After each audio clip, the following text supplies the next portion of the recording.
Hello, ladies and gentlemen. My name is Hind Fiber, and welcome to 2.5 Gamers. I'm joined today, as always, by NBZ and Fizzy Stardust. Hello. Hello, please. Hi. We are hoping that today will be the first episode that we don't have any technical difficulties. So if there's wood anywhere near you, please knock on it, cross your fingers, your toes, and all of that good stuff. I think you just jinxed it. Yeah, probably, but who cares? Got some really great topics going on today, including Minecraft 360, which just came out. We obviously got to talk about some of the big names that came out. Diablo 3 is coming out in like 2 days. The Elder Scrolls Online just got dropped. We got some stuff out of Nintendo, and then some next-gen console theories that could be really, really interesting, mostly coming out of Microsoft. But as always, we're going to start off by talking about what we played over these last 2 weeks. We're going to talk about those gaming news. We'll probably just end the show off with a couple of questions, and then we will whore ourselves out to you so those two can make money, because I'm not a partner, they are. But that's pretty much how it's going to go down. I think I will let you guys start up. How are you two doing? I'm doing okay. I've had a revision this week, so I haven't played a lot, but it's been You're okay. at home right now. I'm at home right now, so this is why we're using. You have the opportunity to play. I do have the opportunity to play, but I just haven't been taking it. Because that's all you've been talking about the last 2 podcasts. Yeah, I actually haven't played any Infamous this week, surprisingly. I haven't had too much to do. Yeah. Go ahead. Did you actually play anything worth noting? I have. I've played a game, but I'm not sure if you want to go first or whatever. No, go ahead. Because I always start. I always fucking start, but whatever. All right, you want me to go then? It's tradition. Okay, I'll go with it. We'll leave it at that. All right. So what I've been playing this week is a game that was originally released on the PC. A game similar to Minecraft in the fact that it was made by one man, a single man, and the name of the game is VVV. It is a game, isn't it? Sorry. Isn't that game on Congregate? I have no idea. Pretty sure it is. But it was originally a PC release, which is basically a puzzle platformer, as it were. I would say it's most similar to something like Super Meat Boy in that you will die hundreds of thousands of times in this game, but it's very instant in the fact that you respawn instantly, and you can just go ahead and go at the puzzle again, or not the puzzle, but the platforming peril that you have to get past.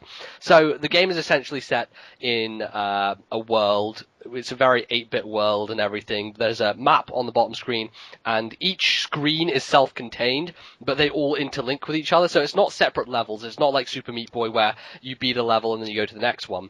It's a whole world, and you kind of explore. There are secret areas and stuff, but you essentially go to 6 separate places, and you have to save these 6 crew members who have been lost. And in order to save these crew members, you have to go through lots of different perilous traps and gravity switching puzzles. Main mechanic of the game is you're only using one button, and the great thing about the 3DS version is that you can just choose whatever button you want. Any of the buttons will flip you, so you're basically using the D-pad to move left and right, and you're just pressing either like a shoulder button or a face button to flip gravity. You can only flip gravity if you're on a surface, so you can't flip gravity like while you're in midair. There are certain things which change up the mechanics a bit, but you mainly are just switching from one platform to the other platform, so you'll either be going straight along an arrow plane or on the ceiling. Essentially. So it's lots of very difficult stuff that you're going to be going past. There's a lot of areas. The main way that you die in the game is by falling on spikes. Spikes are literally littered throughout the entire game, and it is essentially your object to get past those and get to the end of the area. But the game is very strange in the fact that it has made me so unbelievably frustrated, and yet I don't want to put it down. I don't want to stop, because it is ruthlessly addicting, but also just ruthless in the way that you will die again and again and again. The thing that I do like about it is the fact that it keeps track of how many times you have died, and if you've been keeping track of my Facebook page the last couple of days, you'll have seen like me updating how many deaths I've had. I think I finished the game with 1,610 deaths, which I would say was okay, pretty decent considering that the game is fucking hard as balls. But I actually did manage to beat it, which I was pretty happy with. It took me 3 hours in total, which I guess a lot of people could probably finish it a lot quicker. If you've played the game through before, obviously your understanding of it will be a lot better. But I find the difficulty curve to be very up and down, really, because you'll get to certain rooms where you will die 300 times, and then the room straight after that you'll complete first time without having one death. So the balance kind of tips a bit, and it's a lot to do with luck as well as just real concentration. But it is a game that I definitely recommend to people who, like very simple concepts taken to very, extreme levels. It's very Nintendo in that aspect, where it takes a very simple concept and does a hell of a lot with it. The simplicity of just switching gravity, but they build so many layers around it that it's very interesting and very, very difficult to get to grips with. So that's essentially that, and I recommend that you try it out. The 3DS version is really good value, actually. I didn't think it would be for a 3-hour game, but what they essentially have is the people who brought it to 3DS, Nicholas, they have, I think some of their people on their team have created user levels, so they have 18 worlds, and this is like fully fledged worlds in comparison to the full main game. So you have essentially 18 times the content than you would get on the PC version. Obviously the PC version is a lot cheaper. The eShop version was £7.20, so it was quite expensive for an eShop game, but it has a lot of content in it, and I am sure I'll be playing a lot more of it. I've currently put 5 hours into the game. That's like 2 extra hours on the extra mission so far, and I'm really enjoying it. It will drive me to insanity because it is fucking hard as balls, but I do like it, and it really got me in the mood for playing Super Meat Boy. I've never played Super Meat Boy, but it's a game I really want to play, and I can't because my PC's crap and I didn't have a 360. So there you go. To be fair, you think Mario 3 is hard as balls, so... Oh, yeah, but VVVV is... I actually have heard of VVV, and it's actually... The consensus is it's a hard game. It is a legitimately hard game, and me beating it I found a huge achievement personally, but there is an option to go through the entire... You unlock something if you go through the game without dying once, and if anyone can physically do that, I will hand them the Nobel Prize, because Jesus fucking Christ. You heard it seriously. Here first, folks. NBZ somehow has ties to the Nobel Prize. I do. Yeah. God damn, I will give a Nobel Prize for someone who can do that, because my God, you have to be ridiculously talented to be able to do that. I'm sure there are people who can do it. Oh, I'm sure there are. There's crazy people in this world. You have no idea. But yeah, it does have nice modification tools to it as well. You can use slowdown mode to get some practice in if you want to work out the kinks of a really fast section, but you want to slow it down a bit. You can do that. There's also an invincibility mode. So if you're struggling on a particular section, or if you just want to mess around with the game, it has a warning that it will cause glitches sometimes with the invincibility mode, but it's cool. You can try that out as well. And it's really just fully fledged version of the game. If you have a 3DS, I definitely recommend getting the 3DS version.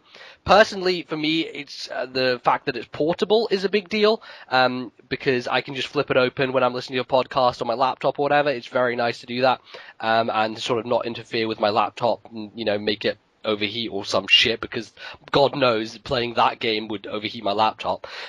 But yeah, it's very, very satisfying once you get stuff right. It will also make you want to tear your fucking hair out, but that's all part of the appeal. So there you go.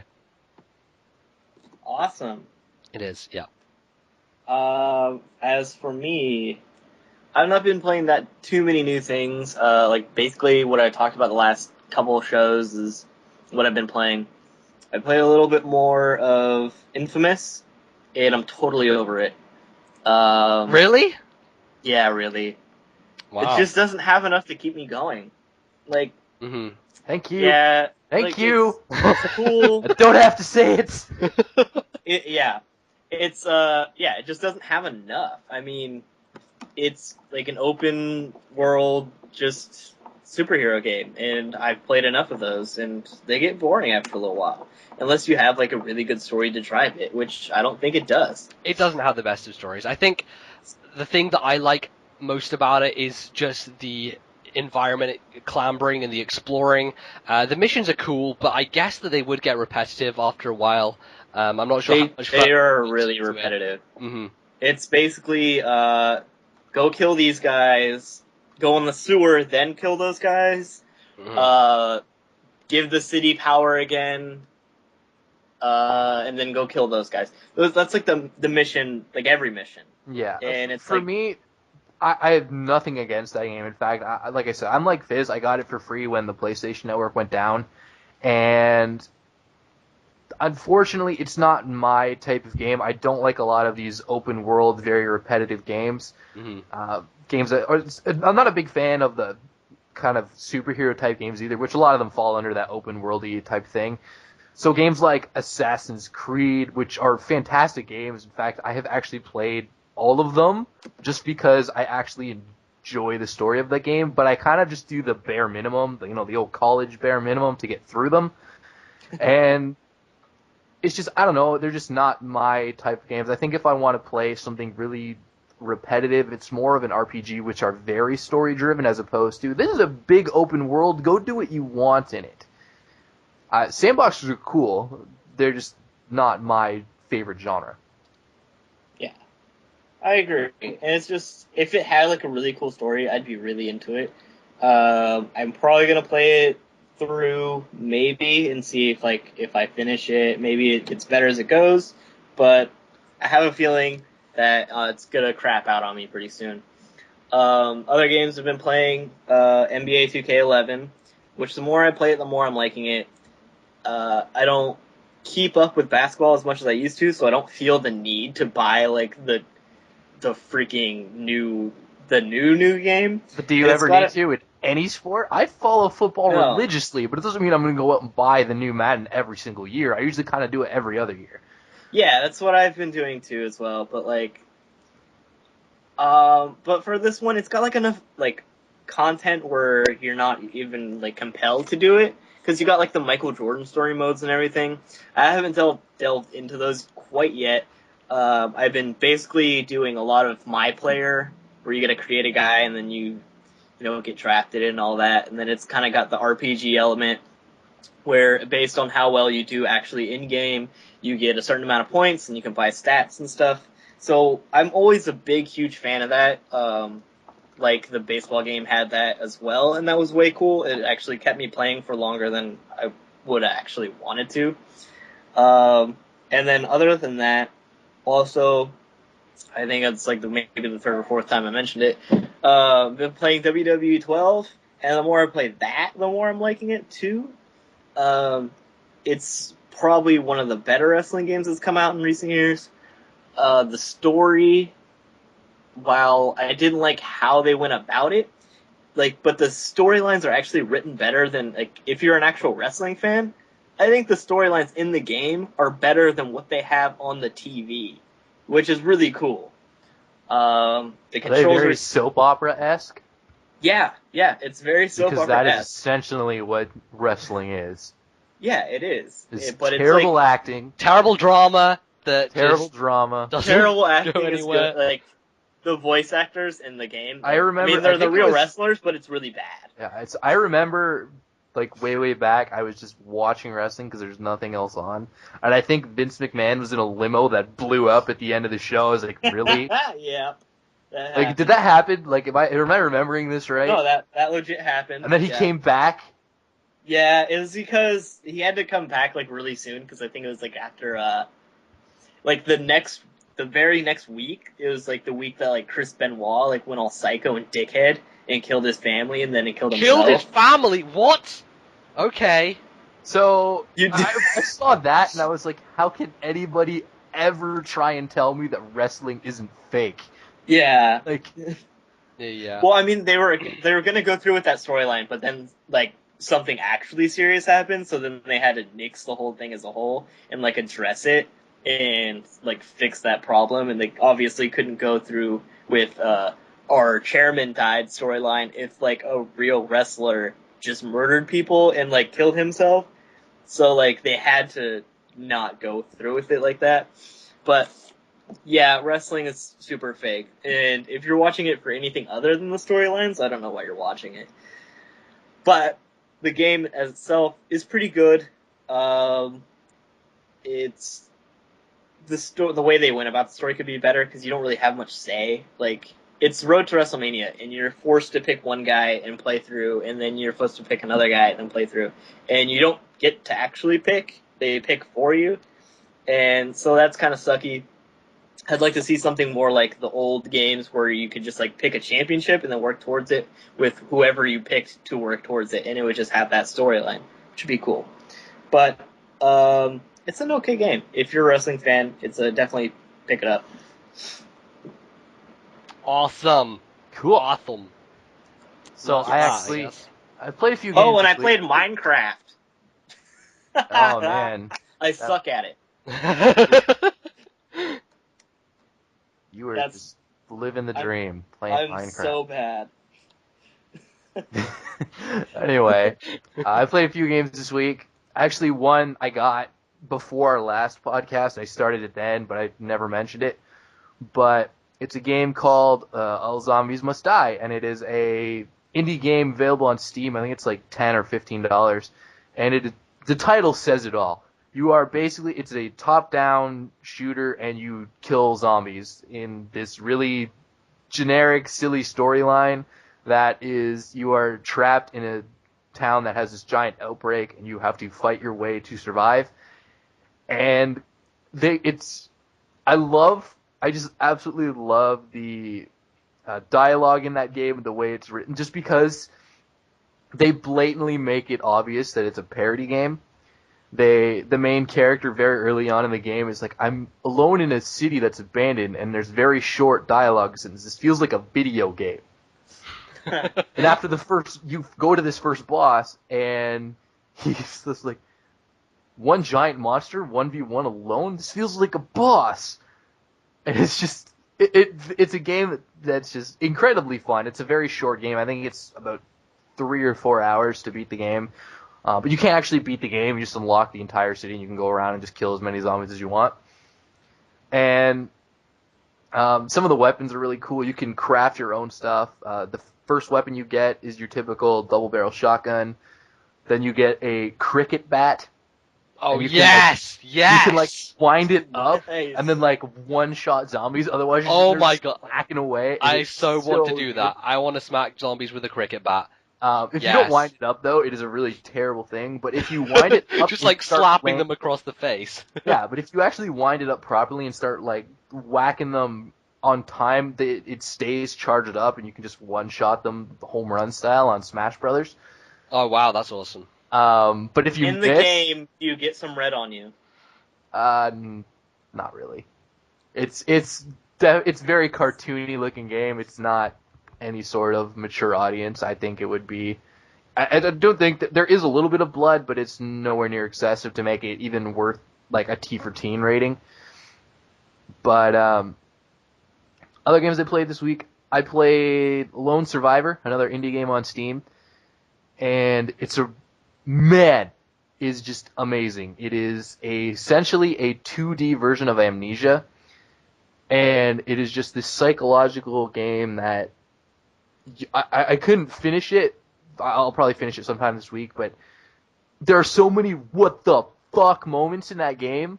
Like, very early on, you have to make your way to an apartment on the other side of your building, and you enter the apartment, and they're having this, like, cocktail party, even though right in the hallway there are these fucked up, crazy amnesia monster things. Then you basically go out onto the patio, the chick that you're with disappears, and you walk in, and there's just these monsters everywhere, and everybody's It's dead. so fucking crazy. I saw some footage of this, and it's creepy as hell. Like for a Creepy as hell. for a They did 2D fantastic game, job. for a 2D game with that art style, making that scary is so impressive. Like Yeah. really is. It's a very eerie game. But the game that I've spent most of my time on this week is a game called White Knight Chronicles for the PlayStation 3. This is developed by a company called Level 5. They do a lot of Nintendo DS stuff. They are the guys Yeah, behind Level the 5, they Professor Layton series. did They Dragon did the Quest as well. Inazuma series. They also did the last two Dragon Quest, and they did the Dark Cloud series on the PlayStation 2. They're the odd thing is, I bought White Knight Chronicles when it came out way back. I think in North America came out in 2010. And the game itself isn't fantastic. It doesn't bring any innovation. The storyline is you're very generic. These bad guys come and kidnap the princess, and we have unlocked this ancient relic thing that could potentially destroy the world. So now we have to go not only rescue the princess, but foil the plot of the bad guys to taking over the world. The voice acting is actually pretty bad, and the animation, you could tell this game was made in 2008, but it came to North America 2 years later. So you can tell the difference there. They have these like 30-second HD CGI cutscenes, but there's like no talking in them, and they're legitimately 30 seconds to just show off some environment, so there's really no reason for them to be there.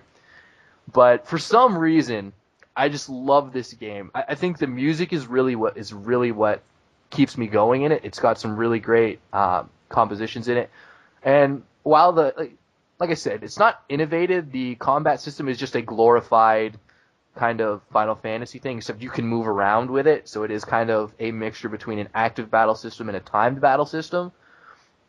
But you can kind of transform into these giant knights. You essentially become like a Megazord or like a fucking Gundam type of thing, and you just manhandle everything.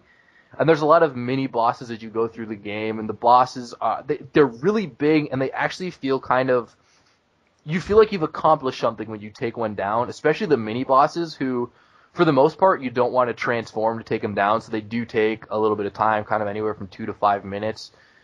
And the thing that I think sets this game apart from a lot of other RPGs in the same class is that its class system is pretty much up to the player.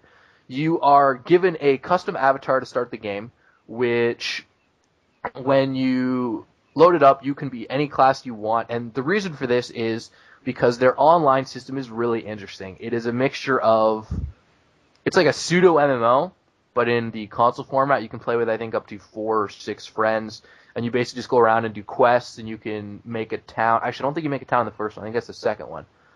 But you just go around, you kill bosses with your friends, do all this stuff, but that character is there in the single player, and so they kind of tie it in. You're always around, even though you never say anything or things of that nature, but the main character's name's Leonard. He can be, your tank, he can be a mage, he can have a two-handed weapon, he can kind of do almost anything. He just every character that's not your avatar has 2 classes they can't be, but then they can do whatever the hell they want with the rest of them. So I think that customization is really cool, and it's really key to this game. And like I said, I am about 2/3 of the way. I'll finish it sometime this week, and everybody I know who's played this game loves it, even though, like I said, it's by all right, it's not a good game. It's just addicting. Awesome. And that's what I played this week, besides the usual shit, which we're not even going to get into because I get trolled. every time. LOL. I played LOL. I played LOL and Dota 2. Yeah, I also played Minecraft, but I'm terrible at it. My name is Mike. Oh dear. Oh dear. But moving swiftly onwards, we're going to go into the next segment, which of course we haven't had for a while, which is Fizz. I think he just disconnected. He disconnected. Okay. Well, the next segment, which we're going to go into, is the Fuck You Japan segment. We want this, and Fizz was the one who found this, but I've seen this around, this article about these urinals in Japan which are actually linked to video games in some way. I can't quite remember what it was about. So we're going to have to wait for Fizz to get back on. But it's essentially urinals in Japan with which you can use your piss to play games. Am I right? Am I right, Fizz? It's not What? bad. I got disconnected. Yeah, we know. He's talking about the urinal games. Oh, so fuck you, Japan. We want this. Sega made a peeing game. It's awesome, and oh shit. It's, okay. When you go to the bathroom, right? You know what I always do? What do you do? Tell me. I always bring something to play with. And now I don't have to. Don't laugh. Look, if you're going to go take... I know. He took that totally the wrong way. Oh, okay, got it. Real mature. Okay, But alright. what I'm saying is, like, if you go take a shit, I know. I'll bring my laptop. I'll bring my DS. I'll Whatever. bring my laptop just because it's a pain in the ass to unplug everything and then take it over there. I've got a DS and an iPod with everything. Well, there you go. on it. Exactly. You mean you take something when you're with you, a magazine, obviously. whatever. Now you don't have to because urinal's got a fucking game in it. You just pee on the spot, and then it makes all this crazy shit happen. Like, apparently in this game, like they have like the little trailer for, you just like pee in this one spot, and it makes the wind blow harder. And it's like during like a newscast, and it's like very anime-y.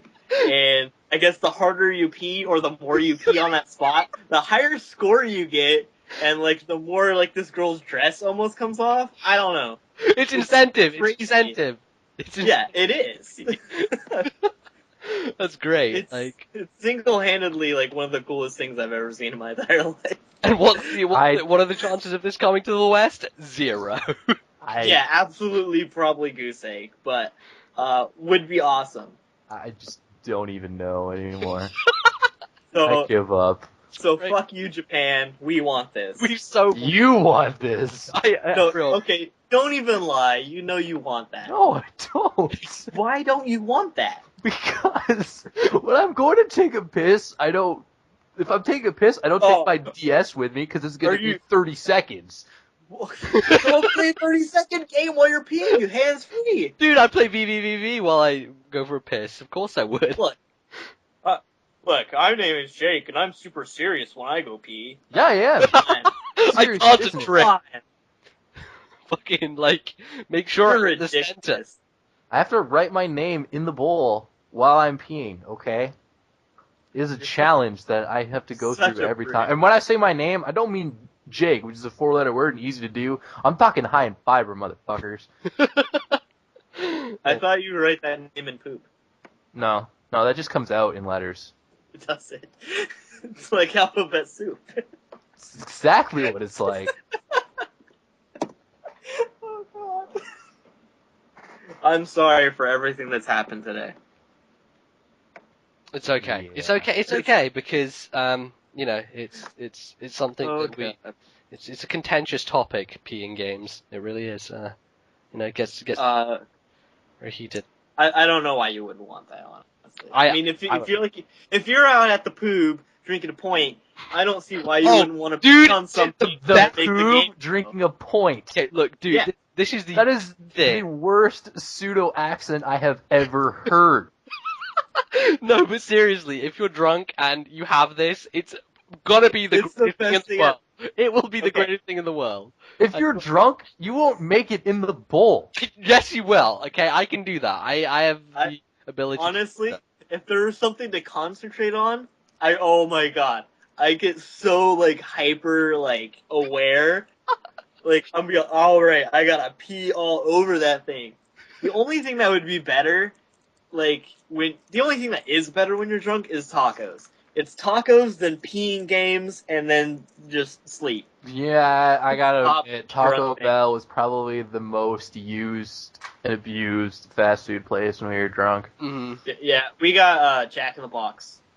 Well, Tacos we had a plus. Jack in the Box in the area, but it wasn't open late. Our Taco Bell was open till like 3 in the morning. We had 24-hour McDonald's that we abused a lot too. In Britain, you just go to the Yeah, local. You just go to the local chippy. None of that. None of that. Our The Jack. hell's a chippy? A chip. I just ignored it. Jeez. When I What? say chip, I mean chip. I don't mean crisp. I'm not even going to get into this. So you I'm mean a legitimately French fry? asking you, what the hell is a chippy? You know what chip? You know fish It's a place that sells French fries. Does it just go to like? Is it like a 24-hour fish and chip Okay. joint? Is that all it is? Yeah, basically. Just any chip shop. With It's- Okay, So, I was wondering if this was like some franchise. That no. Yeah, that's what I It's not a franchise. It's what you call it. It's just slang. It's So it's a slang. fast food restaurant. No, it's not. Saying. No, it's just slang for your local fish and chip shop. It could just be a random guy selling fish and chips. It's called a chippy. You have random guys selling fish and chips on the street? We don't have Is that what you're telling me? No. Well, to be fair, we've got like 3 fry trucks here in town. That's the equivalent of like I can't California, explaining this. where like every corner there's like a Mexican guy selling strawberries. Is that like the equivalent there? There's There's just like some shady guy selling fish and chips on the corner. there's just a serious barrier. 3 full pounds, mate. There's a serious barrier here between our cultural differences, so I'm not even going to try anymore. I'm not going to try. So there we go. I think we've covered the topic of peeing in bowls and being drunk and going to chippies quite enough. Good talk. So it was good though. It was good. It was quality talk, I think. It was. High quality. We do not go for anything less. So I'll tell you that much for free. Is there anything from Japan that we want? that was it. That was what we. I want was a it. purple Oh, yeah. Nintendo 3DS. That's all I want. Well, who doesn't? Do You we got- have a picture of it? Oh, can you? No, and I don't. Sure of the midnight. It's a 3DS and it's purple. I mean, there's really. Yeah. It looks so good though. See McBoss's purple name? It's that color. Yeah. Oh, it's so good. And also McBoss references for the Fire Emblem game, which I personally want from Japan, and it will come out. It's coming out in Europe anyway, and I'm pretty sure it'll come out in America, but yeah. No, it'll come out in America. Fire Emblem's too popular over here to not. It is, yeah. Although they did have a second Fire Emblem game on the DS, which they never released here. They released Shadow Dragon, but they didn't release the second DS Fire Emblem over here.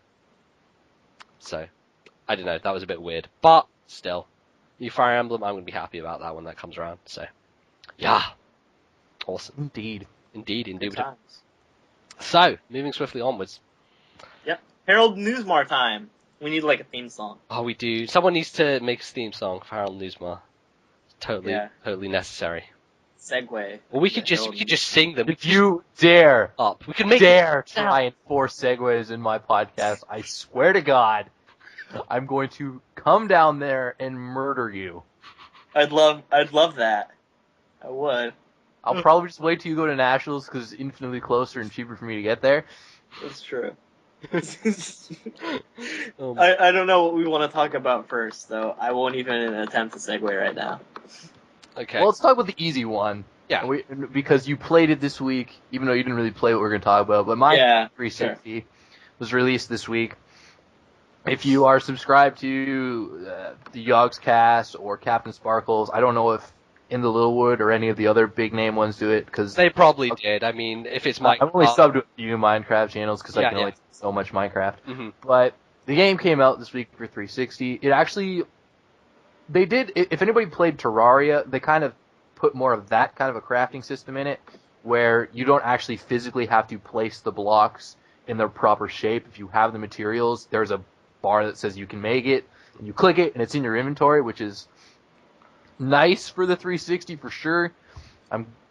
I hope they don't do that on the actual game. Yes, there's actually somebody called In the Littlewood, and they are a Minecraft guy. Yes. But yeah, I don't know. I think half the coolness for me when I first played Minecraft was trying to figure out what was what in terms of how to make items. It's definitely catering towards that audience of 360 people giving you a tutorial. It's not just like a pro tutorial. Like, oh my god, can I have that on my PC version, even though I know how to play now? Mm-hmm. I believe it's a different team that was developing this version, so It probably was. I mean, it was obviously still Mojang, but yeah. I think they were in the UK. It was a team in the UK, I believe. Yeah, I'm pretty sure they have to recode the entire game. Yeah. Because I don't have a 360, but I'm pretty sure it doesn't run Java. I think they had to code it in like C++ or something like that. It's also really funny to see the load times. It takes so much longer to load on a 360 than it does on a PC. It's funny because I didn't think like Minecraft was that intensive, like graphically intensive in general. It's quite intensive in terms of draw distance and stuff like that. But I guess it does take a long time to process it. So, well, I mean, when you think about it, assuming that they're the same size in the worlds, the best example that I can have is the Minecraft Middle Earth team, which are rebuilding Middle Earth in Minecraft. away. Whoa. No way. I'm trying to remember the numbers in my head. I think they said it would take about 18 hours of straight walking to get from one end of the world that they started at to the other, and they ran out of room. You are kidding me. Wow. Kidding. If you guys are sub to OMFG Kata, they did. There's 2 parts to it right now where they go over through the world and some of the stuff they see. The Mines of Moria blew my mind. I need to go watch that. I'm actually down. part of that server. I can actually go in and look around anytime I want. Oh, that's awesome. You do have to fill out an application and all that kind of stuff. Mhm. But when you think about how big 18 hours of straight walking, that all gets rendered in on your 360. So I can understand if it takes a little bit of time to load up.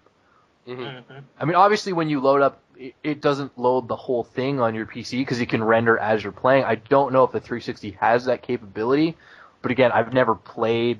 I haven't seen the game aside from on YouTube, so I don't know how much it loads, if it's the same size world, etc., etc. But I do know that game pulled a profit in an hour. So, which is crazy. Yeah, I mean Minecraft is just like the biggest thing at the moment. It's so popular, and I think especially it's going to be selling well with kids who have Xboxes but don't necessarily have a laptop or a desktop of their own. Their parents probably wouldn't allow them. It's going to have Kinect. Yep. OMG. Oh wow. But seriously though, it's going to be selling well to those kids who talk about it at school and they're like, oh, I totally want to play this, but my parents won't let me get it on the computer, so I'll have to get the 360 version when that comes out. And it's so $20 on the 360. It's funny you mention that because my nephew just started playing Minecraft. Right. And my brother was like, "Oh yeah, go ahead and download Minecraft skins." And like somehow my nephew like got a virus on their computer. So $20 for my brother to avoid that problem ever again was probably a good purchase for him. So, I mean, my brother and my nephew. Your brother there, if he doesn't know where to go, like I can go out and download a bunch of stuff for Minecraft because I can go to the actual official pages that are partnered with Mojang, but your nephew's probably not going to know that. No, exactly. So my brother had to get the virus out and then watch him do it again and then fix the problem that way. But again, like I said, if that ever happens again, then I think he would fork over $20 to avoid that problem. Yeah. And it does have a nice feature. It has the split screen multiplayer, which of course the Yogscast showed off in their video, which is kind of cool. Obviously something that you can't do in the normal Minecraft on the PC, but it's just local co-op, I guess. Pretty awesome. Which is, that is one of the things that I liked about the 360 version is the fact that you can actually do easy, even though it's local co-op, you don't have to create a server. Right. Yeah. You don't have to go out and get Hamachi or any of those, or actually physically buy a server in order to do multiplayer. I was hoping that when they released 1.0 they would fix that, but obviously they didn't. I'm sure that Mojang actually sells servers too now. So it is a bit weird that for Minecraft multiplayer you have to have your own server or someone else's server. It is a bit weird that they have done that.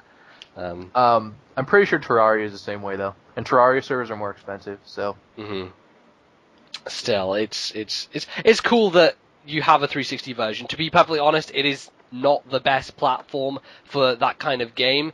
Just looking at the interface in general, it looks a lot more complicated, and button inputs and stuff don't obviously work as smoothly as a PC with a mouse and keyboard, but it is a viable option for people who won't have access to a PC version, or just people who have a PC that doesn't run well enough and just lags the hell, like mine. Obviously, I wouldn't be able to get the 360 version. I don't have a 360. Yeah. But Well, I mean, for me, I have a good computer, and I know a guy who he posted a picture on Imgur of his render distance, and it blows my mind out of the water. And I have pretty good render distance. I can play on max settings, no problem. And he probably gets almost double my render distance, which just means his computer is just infinitely better than mine, and I'm crying on the inside. But yeah. that game can actually take a bit of CPU usage and all that stuff, especially when you start getting into things like texture packs, you go in your high quality stuff. Oh yeah. I mean, you can get full 1080p texture packs, and while I can run it, you probably would have a harder time running it then. I remember that Nick messaged me at one point a few months ago asking me for texture packs. It was like, I think I can only run at best a 32 by 32 texture pack. I was like, well, then what's the point? Yeah. Well, like Steve-O was showing me, he installed a realistic water texture pack. Looked I have phenomenal, but I have that one. he has a really good PC, and it slugged right down his frame rate. When I ran it, the problem I had with it was I had to start the game in the resolution that I wanted. And for me, whenever I record my Minecraft stuff, I actually have it in 720 resolution, so it's just the proper resolution for when I do it. And if I didn't have it at the right resolution when I loaded the game, if I tried to put it full screen, whatever, it would crash instantly. And I think that was a problem with the mod itself. Might just be my computer, but if I had it right when I opened the game before I hit load up, everything worked fine.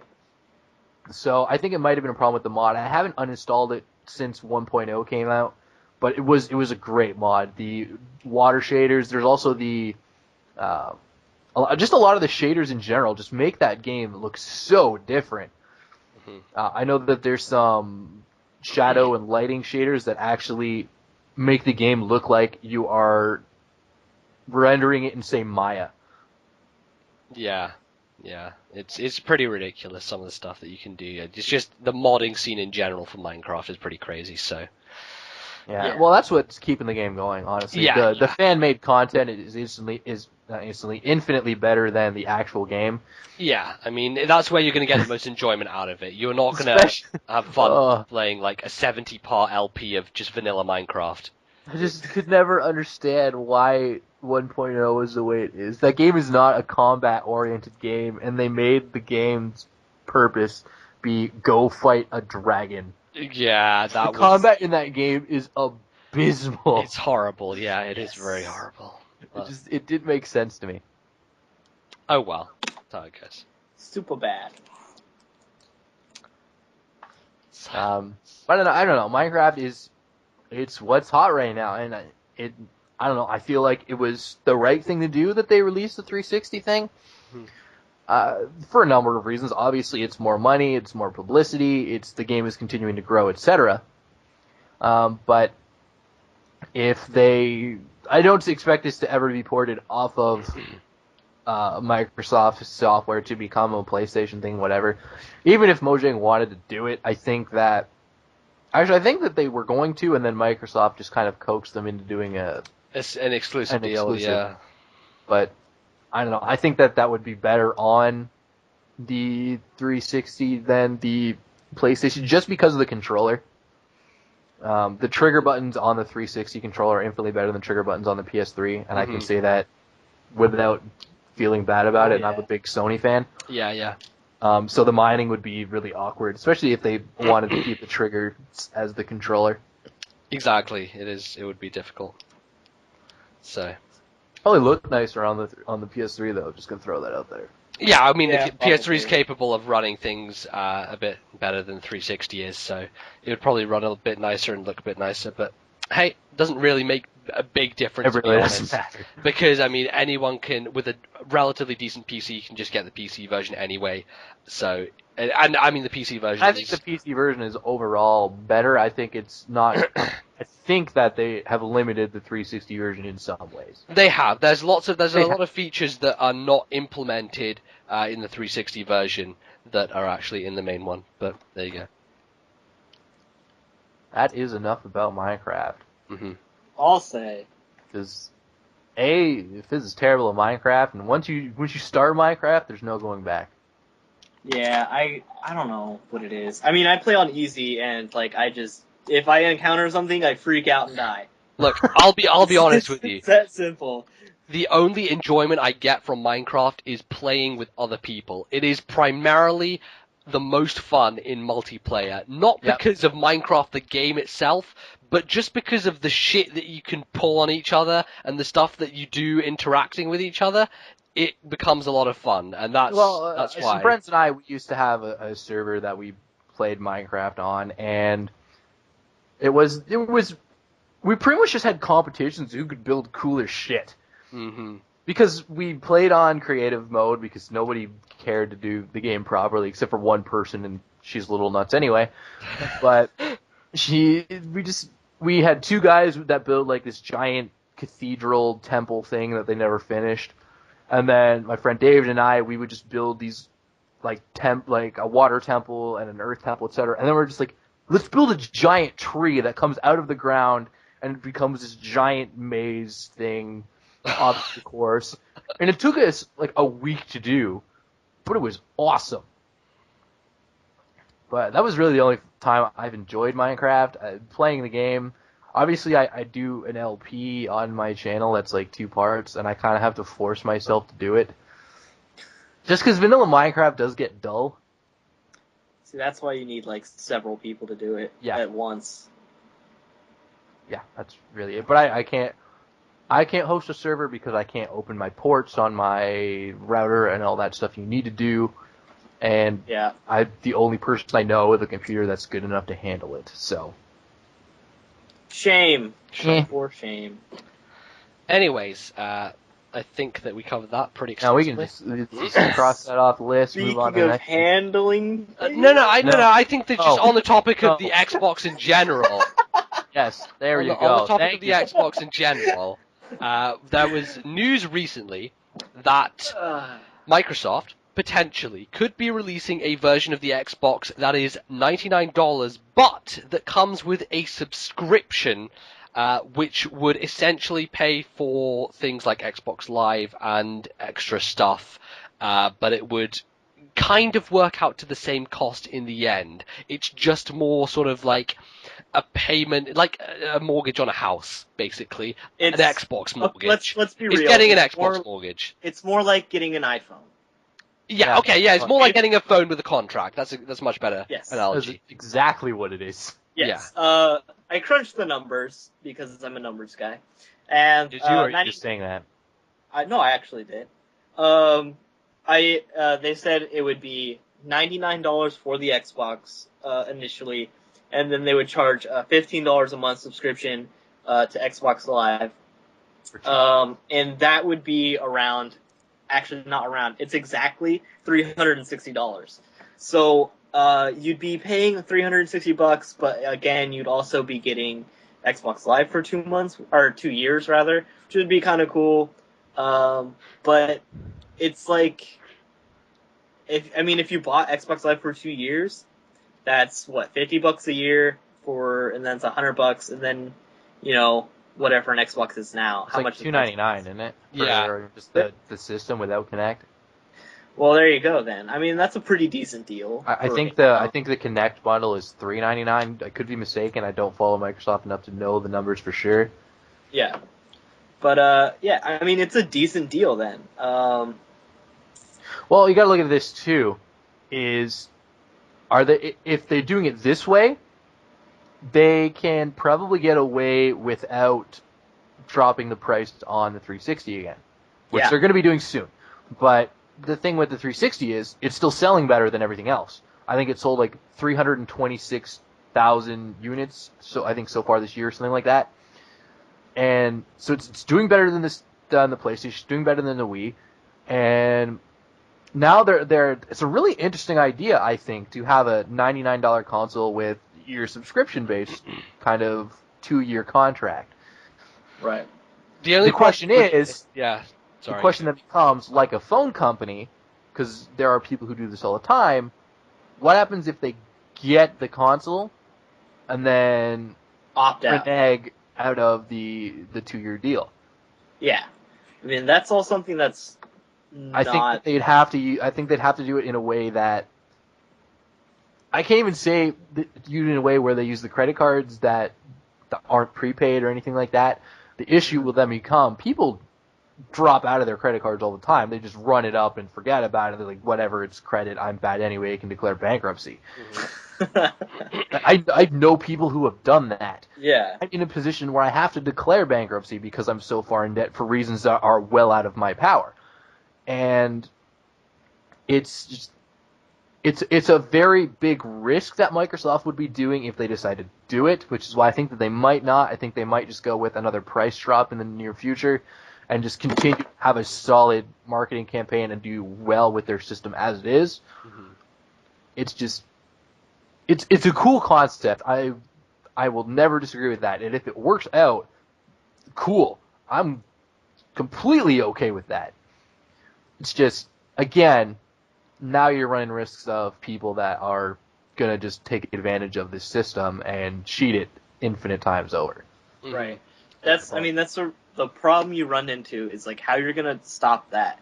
And then the other problem is, especially if this is going to be how the future is for consoles, then you have to think about like, maybe it looks like a good price, but maybe over time it's not.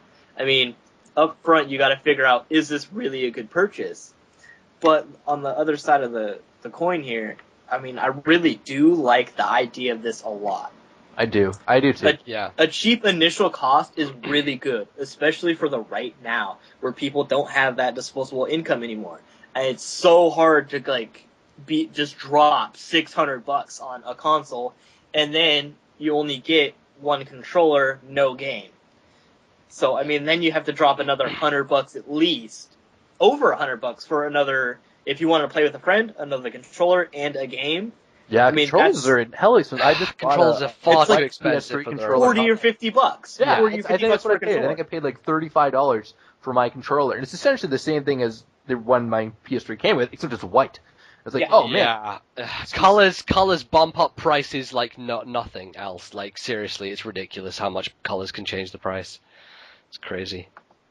So I mean, it's a good initial price to pay something low, and then like $15 a month is not that much at all. People do it. It's basically a World of Warcraft subscription. Well, any MMO these days, but yeah. Yeah, I mean, it's really affordable, mm-hmm. and it's the thing it has over like any subscription-based game is you're not just tied down to one game. Mm-hmm. Now, one thing about this which could be potentially damaging is the fact that if they're going for 2-year subscriptions on these things, what's going to happen when they release their new model, when the 720 comes out? Are they going to wait another 2 years to release the 720 at this point? They could, which I think is bad. I think it's I think that Microsoft needs to release a new console before Sony does. Yeah, they definitely do, of course. The 360 has been out a year longer. The tech is weaker than the PS3 in general. And by that point, it will have been almost 10 going on 11 years of the 360 being out, which is ridiculous at this point. I think the article states too that I read anyway, that this is a model that they are considering for the 720 as well. Yeah, they are. So this is the time to do it, I think, to kind of test the waters to see if it'll work with a new console. And if Microsoft pulls it out and it does work, that pressures Sony and Nintendo. Nintendo not as much because their consoles are infinitely cheaper than Sony and Microsoft on release anyway. Mm-hmm. But Sony especially, while Sony I think I don't even think they're thinking about their next console right now. I think right now this year they're focused on their big name releases like The Last of Us. I think The Last Guardian's coming this year. Trying to think of other. There's a few big name, or God of War comes out this year too, the new one. Yeah, Ascension comes out. But I think they're kind of focusing on that right now to try and make up some of the money that they've lost right now. Sony are only just making money back, so. Well, Sony is in a really bad situation overall. Yeah. Because what made Sony the juggernaut back in the day wasn't the PlayStation, wasn't the PlayStation 2, which were really good, but it was Walkmans, it was cassettes, they were in all things electronic, and now everything's going digital, and Sony's kind of looking back like, well, what now? Yeah. So right now they're really focused on the here and now. They gotta make money, and then if these things do well, their releases this year, and if Microsoft does this thing and it flops, Sony's laughing, because now they're in a position to say, well, your system failed. We don't even have to think about it, and boom, we just have to worry about our next console to make it as amazing as possible, so it won't rival PC ever, because PC will always be at least 3 years ahead of everything, just because of the way the tech is evolving. But the PlayStation 3 right now, I think, is the closest thing to a PC experience in high graphics, just because of its tech. If you look at a game like The Last of Us, which looks amazing, So good. I wish I could see that game on my PC, even though I'll never get to. Just as, actually, to be honest, I think by the time that game comes out, it might look just as good. It probably will, let's be honest. But at least on my PC. Yeah. If I went and paid $3,000 for a new one, it'd probably look infinitely better. But at that point, it's like, why did I do this? Yeah, exactly. So there you go.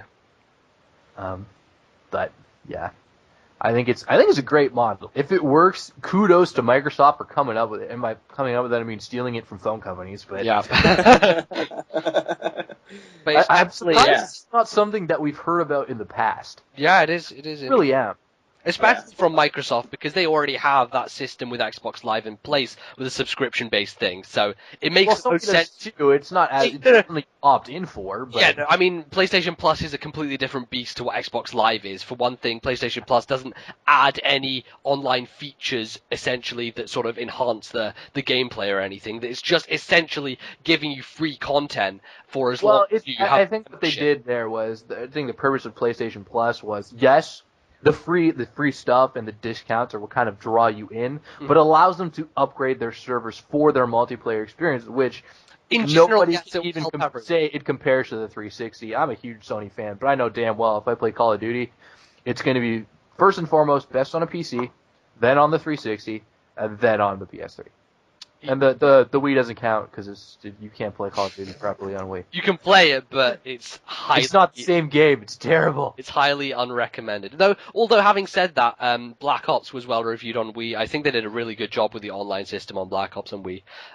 So it was decent. If people didn't have access to 360 or PS3, then Black Ops on Wii is actually a decent game. So there you go. But apart from that, there is some other digital news which we can touch on. Surprisingly enough, this is probably one of the most surprising pieces of news that I've heard of in recent times, and that is that Nintendo have announced that they, from now on, are going to be releasing all their first-party titles both on 3DS and on Wii U as first-day digital downloads, which, to be perfectly honest, I didn't see coming for about another 3 years, because that's generally what Nintendo do. And to be honest again, I just think it's a good thing, personally. It had to be done now. If they waited any longer, they were going to screw themselves over. Microsoft is kind of shooting themselves in the foot for the same reasons. They have digital download, but it's never first day. Sony's been doing this for a long time, and now that they're partnered with Steam, they have the opportunity to do it. In 3 years, you're going to see digital distribution be even more popular than it is today. And if Microsoft waited Nintendo waited another 3 years to get in on it, now they're 10 years behind the current market. It was really necessary for them to dive in. I just never thought they would have done so. Just looking at what they've been doing in terms of online, it didn't seem possible that they would do something like that. But this really gives me hope. It gives me a lot of hope for Wii U and what they're going to do with the online infrastructure there, because now that they're actually going for it and they're going to dive in full feet and saying, okay, here we go, all these first-party titles, and they're also talking about third-party titles coming first-day releases as well. So that's going going to be up to, I guess, third-party developers whether they do that.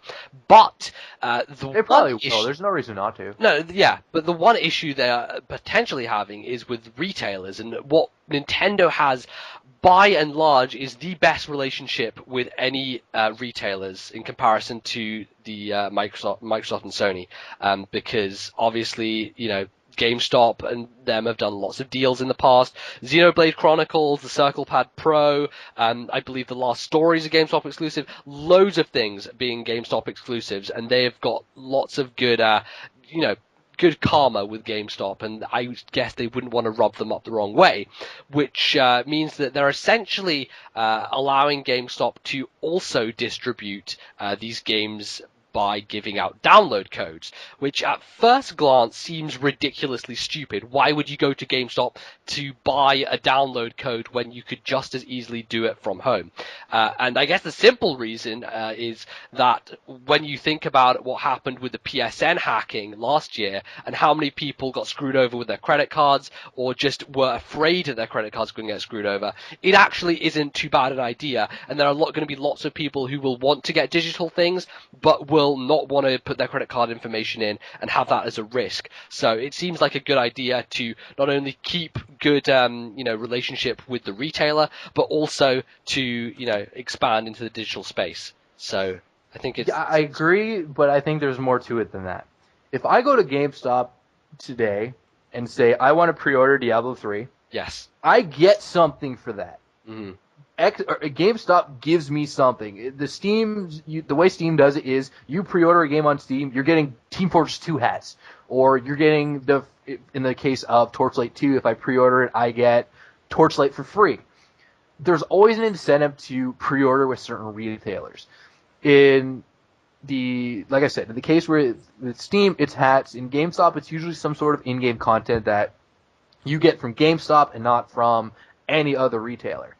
So Nintendo's going to be able to keep that good relationship with GameStop, and GameStop is going to be able to say, hey, you can come to us, we'll give you this something, whether it's in-game or out-of-game something, like you get a Mario figurine, whatever they do. I have no idea how they'll figure it out, because I'm obviously not a game developer or anything like that. But they have to have that incentive. The reason GameStop's still in business, because it's a terrible company, is because of you come to us, we give you stuff. So there's that. Obviously, the PlayStation thing is huge. I think that is a fantastic market to say, hey, we'll still have the digital aspect of our stuff, but now people have that, we're safe, we can just go to a store and get the digital stuff, instead of just putting that risk of my credit card numbers on the internet. Mm-hmm. Yeah. No, there is another thing that you could potentially say is interesting, is the fact that GameStop and other retailers can now compete directly with Nintendo in terms of pricing strategy, because with the download codes, they can take those and price them at whatever price they so wish. So you can have bargain bin download codes going, whereas the Nintendo store would have a fixed price. So you can basically pay what GameStop are asking, and they could potentially compete with Nintendo's own online service, which also provides... Well, people have been saying that it's possible, and I mean, Nintendo can give them license to do that. I'm sure it's possible, but I don't think Nintendo would let them. Yeah. I think that they potentially would, simply because it keeps their relationship going with the retailer, and also because, it means that they'll be able to, provide these more sort of things in the future if lots of people are getting downloads and not necessarily wanting to pay full price for them, but are still getting them. It's still giving them some income. And I mean, Nintendo are going to be getting their sort of cut from GameStop by providing them with the downloads in the first place. So it's not like Nintendo are necessarily missing out all that much. They're just missing out, I guess, on the premium prices. I don't know if Nintendo would let, say, when Black and White 2 comes out, say GameStop have a digital code for Black and White. Apart from that, wouldn't happen for a lower price. Well, I know, but I'm just using it as an example. All right.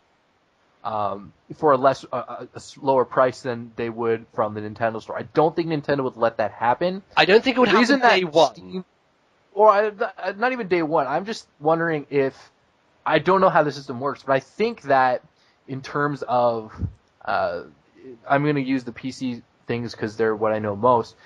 Steam gets authorization from the developer to lower the price. I'm pretty sure that's how it works. Because if you look at right now, actually I think the sale's over, but they had Alan Wake on sale, I think for like $10 on the PC.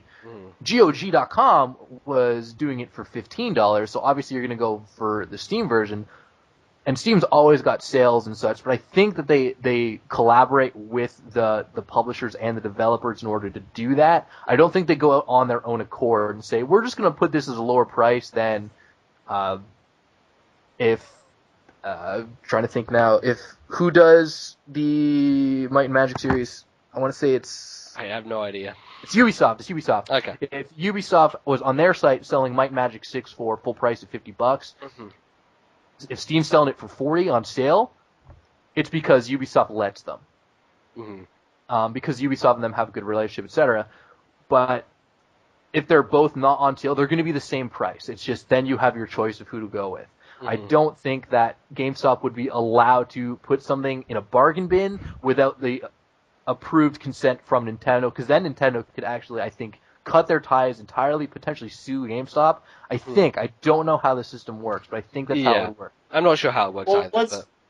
Let's face it, though. I mean, if they did that, what would be the point of Nintendo providing them with the download codes? What would be the point of them having downloads available in eShop? Yeah. I mean, you gotta host all that stuff. Like, that costs money. Not to mention, if GameStop is selling it cheaper than you are, then and everybody goes to GameStop, GameStop's making more of a cut than you are. Yeah, Exactly. but there is also the issue that people don't want to leave their houses for downloads. So if you want to go to the effort to leave your house to go and get a potentially just about cheaper price, then sure, you can do that. You'll probably be spending the amount of money that you would be saving on gas money to get there anyway. So it didn't make a big difference in the end. So it makes a difference. They don't care if you're paying gas money. No, but I mean, fair cut. No, but for you personally, I mean, it wouldn't make sense to go out to GameStop if the game was, for example, $5 cheaper, because you'd probably spend that in gas money getting to GameStop. You might as well just stay at home and download it from Nintendo yourself. What I do think this would mean, if this was kind of the route that they go on, not only would you be able to go to GameStop and buy download codes and such, you will see GameStop kind of transition towards a digital distribution site. Obviously, they'll still have their brick and mortar stores for their console games and such like that, until 10, 15, however long it takes for digital to be the thing and brick and mortar stores are out of the picture, which will make me sad on the inside, because there are games that I want to have a physical copy of. Diablo 3 was one of them. I wanted to get the collector's edition, didn't have the money for it, so I did just get the download that because I want to play the game at midnight when it comes out. But there are certainly games that I want to have. I want to have the box. I want obviously manuals have changed since when I started doing gaming. They're actually proper manuals. But there are games that I wanted those for. I wanted to look at it without just being on my computer. Yeah, definitely. The other thing I would mention about this whole download digital strategy with Nintendo is the question of storage space, because traditionally in the past Nintendo have never had a hard drive on any of their systems, and at the current time we have no idea whether Wii U will have a hard drive. They've said that it is possible to have external hard drives linked to the system, but there's no word on whether the system will have its own hard drive built in. And if it is just flash memory, then that's going to be an issue, because HD games take up a lot of memory, and flash memory can only go so far at this point. It's also relatively expensive in comparison to a hard drive comparable to how much space you get, so that could be a potential issue, as well as the fact that 3DS obviously only runs off flash memory with the SD cards, and I believe it can only go up to 32 gigabyte maximum at this point, meaning that you would have a limit, considering maybe that 3DS games are 1 gigabyte each of 30 games to the system, which sounds like a lot, of course, but there are people who would find that a problem, and especially when you get 4, 5, 6 years into the console's lifespan, when you'll have games that far exceed that number, and some you'll want, obviously, to... If you want them all on digital, then that's going to be a problem for you. basically. The way that I think that they could get around this is the way that Steam does it as well, and it's using the cloud system from, Microsoft and things of that nature, where you have your own folder, etc., stored in Steam's database. It says, Jake Heidenfiber Walker owns 150 games. He can pick and choose which ones he wants on his system at any given point because he's paid for them.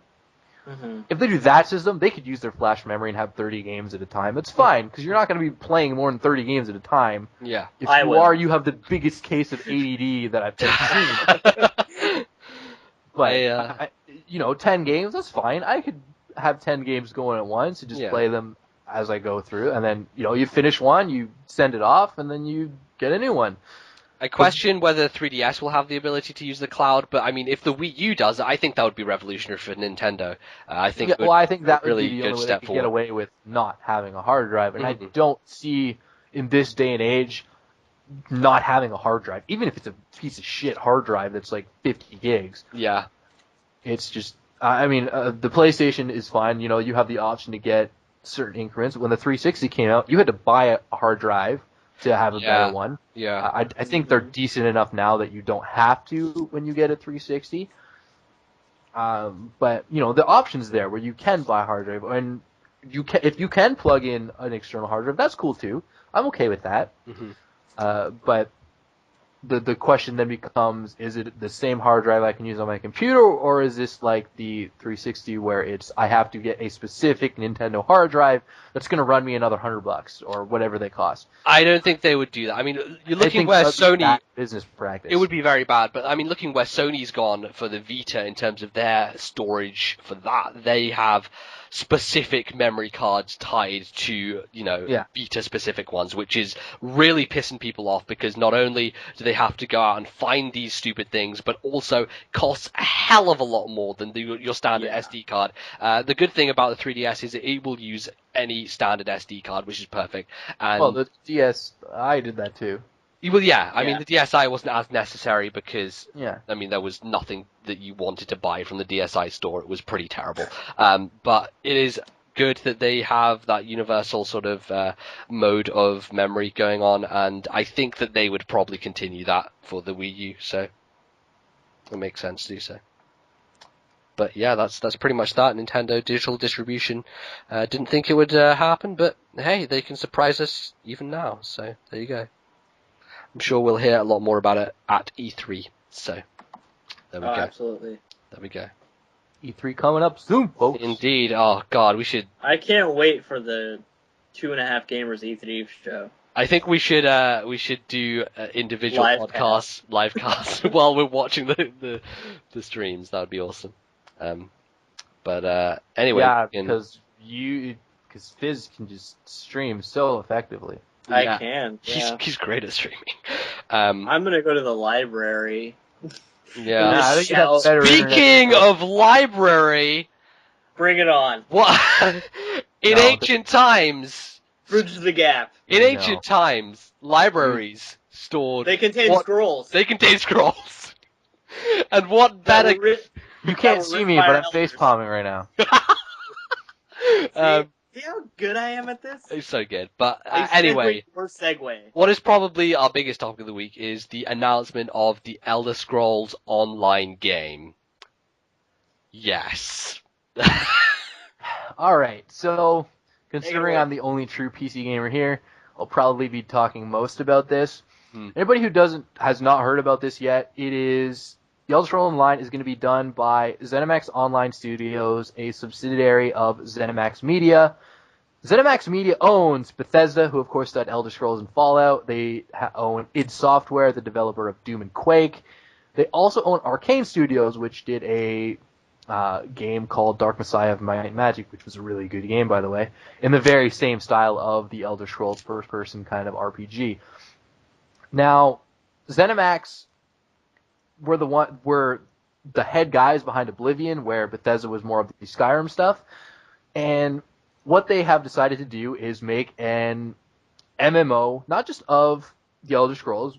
ZeniMax Online is going to be focused in on MMOs in general. So you might see a Fallout MMO or a... That's what I'm talking about. Just anything that has been made by ZeniMax could potentially become an MMO at some point. We have no idea what they potentially have been working on, though, because this game has been in development for 5 years. Yeah, since 2007. So they could well have started work on a Fallout game in 2008 and be already Don't tease me like that. 4 years into the process of Fallout MMO. They potentially could be. Here's the problem with They've this. kept a tight lid on it. Here's the problem with this. 5 years ago, World of Warcraft was the only MMO. 5 years ago, the technology said you needed to use a hotkey-based combat system because that was all you were able to do at the time. Now, we have Terra Online and Guild Wars 2 coming out soon, which have taken away from the hotkey-based mechanics, which have taken MMOs to a new level. And now you have the issue where this game can come out. It is a third-person game. It is not going to be first-person like your typical Elder Scrolls game. It is hotkey-based. These are two things that are very generic. I'm a little concerned. What I do like about this is that it does not take place during any of the games. It is like 1,000 years before Skyrim. Mm-hmm. So you're not going to have everybody playing a Dovahkiin yelling Fusroda at everything. Fusroda! Which... You can do that in the Kinect version. Just saying. Not You gonna lie, can it's not a good shout Fusroda at your TV screen. Just saying. Just saying. Anyway, they're not going to have that. No. So it's going to be a very typical World of Warcraft type game, unless they change it between now and then. Like, all we have right now are just bits and pieces that have been released that may or may not be true. And, you know, hotkey MMOs, they were the only way to do it properly. They dealt with, you know, latency issues and all of that stuff. Now you don't have that. You know, Terra, most computers these days, if you can run Terra, you're going to be running it at a solid, you know, 30 frames per second with, if you have decent internet, you're not going to lag. You can do that action-based combat. And one of the reasons that Star Wars The Old Republic is not doing so good, they just lost 400,000 subscribers in the month of... Wow. They still have over 1 million, but they went down from 1.7 to 1.3. It's a hotkey-based MMO, and they put all their time and their effort into their leveling system. It is hands down the greatest leveling system in any MMO I have ever played. And then you get the end game, and you're like, well, what the shit is this? The end game content in Star Wars is god-awful. And yes, it's a new game. World of Warcraft has had 7 years to perfect its end game content, which is why it's still popular. But, you know, apparently Terra Online's end game content is amazing. I played that game. Getting there would be the most giant pain in my ass ever. I played that game for an hour, and I was fed up with it. It is incredibly grindy. The combat system is fantastic. I will never deny that, and it's a beautiful looking game. It's just, you have to somehow have something that wants to keep me playing to the endgame content, and then have enough endgame content to keep me interested when I get there. Star Wars had the first thing right, but not the second. Terra has the second thing right, and not the first. Don't know about Guild Wars. I haven't played the beta, but I'm excited for that game. So I'm looking at the Elder Scrolls Online thinking, this is a hotkey-based MMO. This game has been in development since 2007, so it's based off of World of Warcraft successes, and not even when World of Warcraft was good.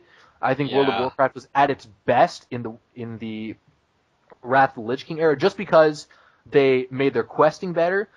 A lot of people will disagree with me in the sense that Vanilla WoW was the best, and for certain experiences, yes, it was. But Wrath of the Lich King, they did really well with their questing system. They started adding in phasing and cutscenes, so you actually had a bit of more of a, you could play it single player type of feeling to it. Obviously Cataclysm came out, and that was more oriented on revamping the early levels. But, you know, 7 years to perfect this, you're running on a 5-year-old system right now if you're ZeniMax Online. Mm-hmm. In this day and age, it's not going to work. I'm sorry. The games that are successful right now, they're not the hotkey-based MMOs. They're not MMOs in general. They're Dota 2, League of Legends, these free-to-play markets that you don't physically have to pay. You pay because you want to. They are huge in esports, and they have a lot of sponsors, etc. and they are based around I don't have to pay $15 a month to get my experience. I can. I mean, I probably pay close to, if I average out all the money I put on League of Legends, about $15 a month. And, I feel like my time is more well spent than on my time on Star Wars, which I played as Knights of the Old Republic 3 because that was the best way to play it. You really wanted to get immersed in the leveling system. I don't know what the quest system is going to be in the Elder Scrolls Online, but it has to be good, especially right now when you're competing with World of Warcraft, which is probably going to still be around for the next 2-3 years. The Old Republic, which, while it has 1 million people, isn't doing so great. Terra, Guild Wars 2 when it comes out, not to mention the incredibly large market of free-to-play games. Rift is still around. It's not doing too great. EVE is around, which is better to hear about than to play. You're running I don't know. Yeah. I feel like this game is destined to fail, is how I feel like it's going to be. I mean, if you look at the history of games that have had infinitely long development cycles and what has happened and what has come out as the end product, you have things like Duke Nukem. I mean, that thing is a train wreck. The game was in development for 13 years, and rightly so, it was absolutely awful because it had just been in development hell. Now, with this... I don't know what anyone would expect from Duke Nukem. Well, I don't know. Duke Nukem 3D was amazing. Okay, but still, I mean... Duke Nukem Forever was the biggest letdown in gaming history. Yeah, I mean, yes, it was... To date. It was ridiculous, but... Unless your company's name is Blizzard, you can't get away with taking long periods of time to develop a game. Yeah. Blizzard could do it because they were actively involved in their game. Like, Diablo 2 just got patched a couple months ago.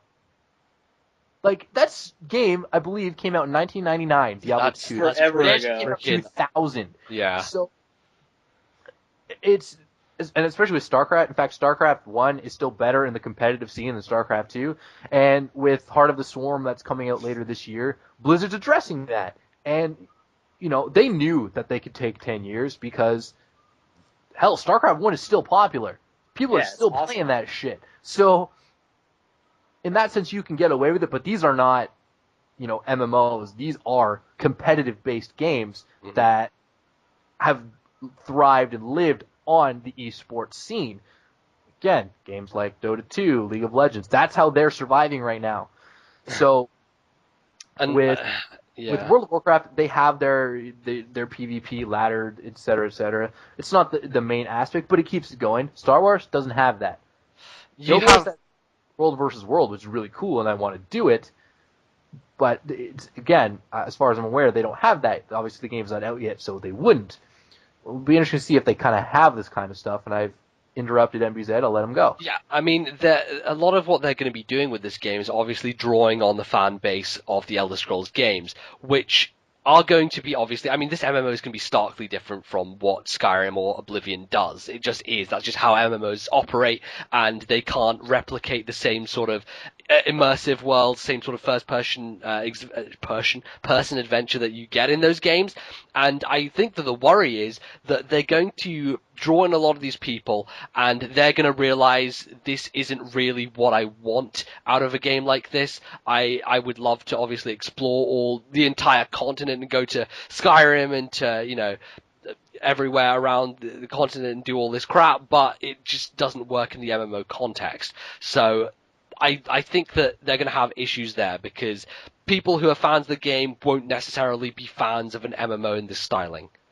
Well, not to mention, I don't have a lot of experience with Oblivion. I own the game, but I didn't play it nearly as much as I played Morrowind. The questing in Skyrim is god-awful.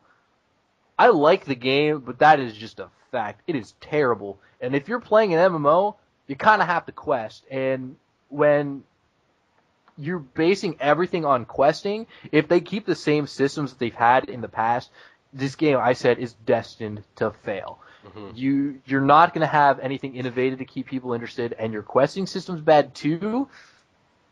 You're like you said, you're going to draw in the fans like Star Wars did. Yeah, exactly. And the fans are going to be gone. I'm 2 months when they realize they either play the game to the end and they realize, okay, there's nothing now to do, I'm sure. or they're just going to be like, this is not the Elder Scrolls. I'm going to go play more Skyrim because Dawnguard came out.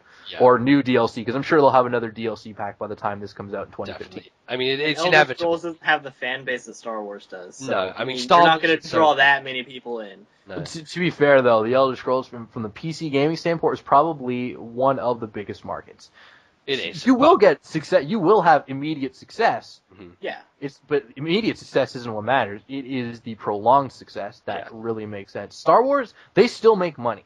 They have enough people to say, we are turning a profit on the game so we can continue to play. And you know what? In 2 years or whatever, Star Wars is probably going to see its numbers increase again because they'll have that endgame content. They're going to have an expansion pack in that time, probably, or at least enough updates and patches where the game is interesting for more people. Games like Star Wars and the Elder Scrolls especially, they have to get you and grab you early, and they have to keep you. When World of Warcraft came out, it became popular because it was your friend said, hey, man, I got this new game. We should play it together. That was what made Vanilla Warcraft awesome. It didn't have really good questing. It was you grinded for a while with your friends, and eventually, the questing system kind of came into play, and it was popular. It wasn't the EverQuest, I have to go kill 1,000 creatures to get half a level. Yeah. So that market, World of Warcraft, it revolutionized MMOs. And even if you don't like the game, you can't argue with that because World of Warcraft is what brought us so many of these really cool games. It was what made MMO. It even It kind created of the genre, as it free-to-play were. thing. Yeah. Obviously games like Dungeons and Dragons and Lord of the Rings Online were the ones that pushed free-to-play because they showed you some really good games that were free. But they were at one point pay to play, but they couldn't compete with World of Warcraft, so they said, well, let's go free. Yeah. I mean, Elder Scrolls will not compete. It will probably be the EVE date, where EVE, I think, has something like 50,000 active subscribers or something along those lines. But though they have a very loyal fan base that will keep that game alive for as long as they stay loyal.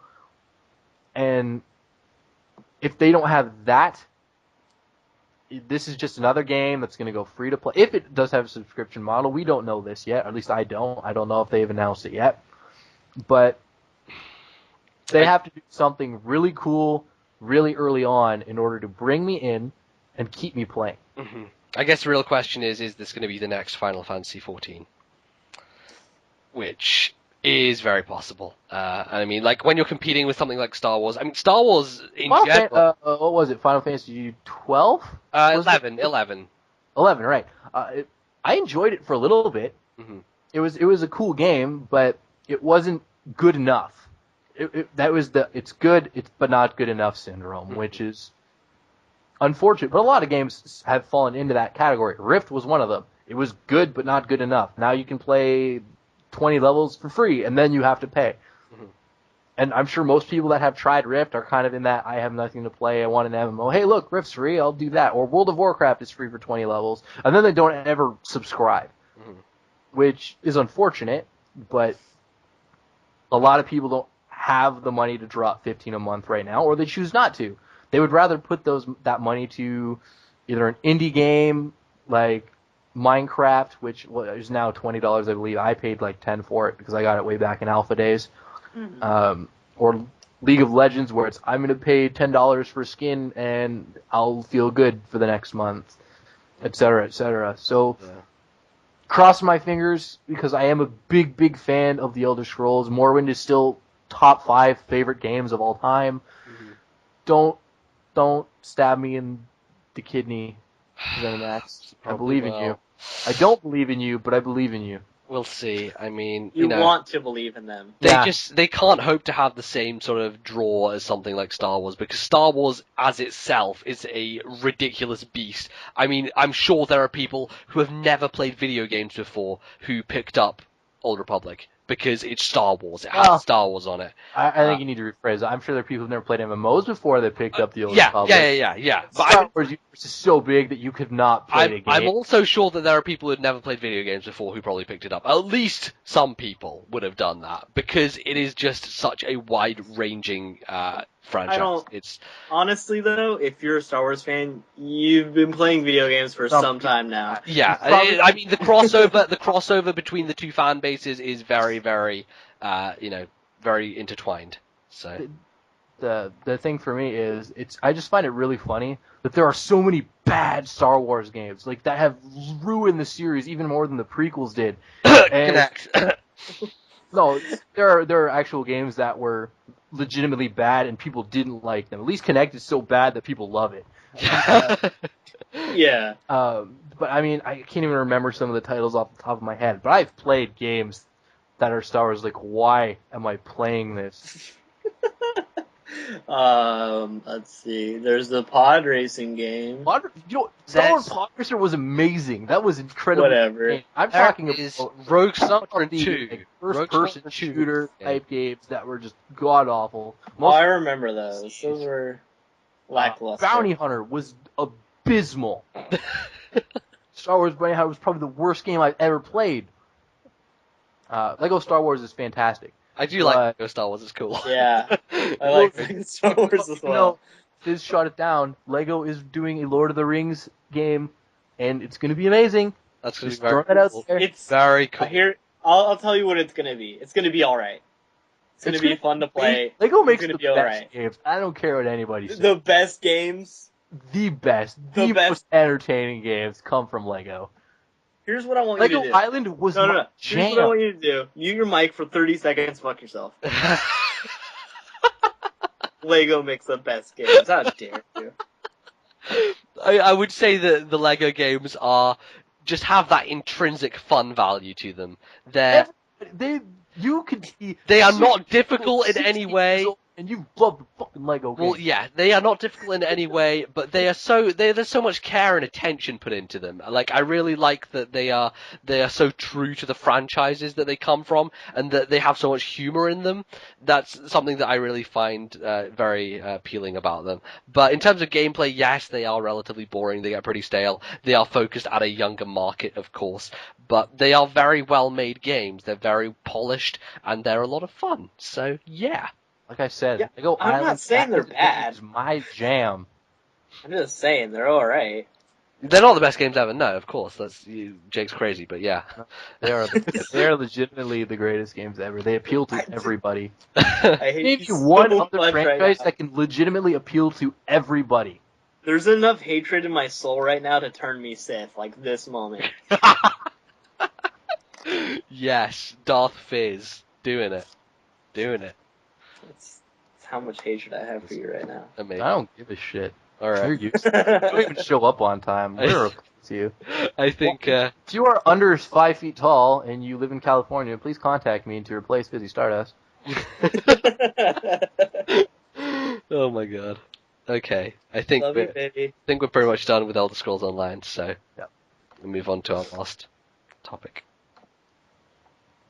It's Diablo 3, by the Your way. last topic. There's no segue. I'm not going to let him do it. It's Diablo 3. Yes. Diablo 3 comes out on Tuesday, and Diablo 3, which is incredibly interesting little statistic here, has become Amazon's, not just Amazon, Is the most pre-ordered PC game ever, basically. pre-ordered PC game ever, which is saying a lot, because when you think about Blizzard, they do 3 games.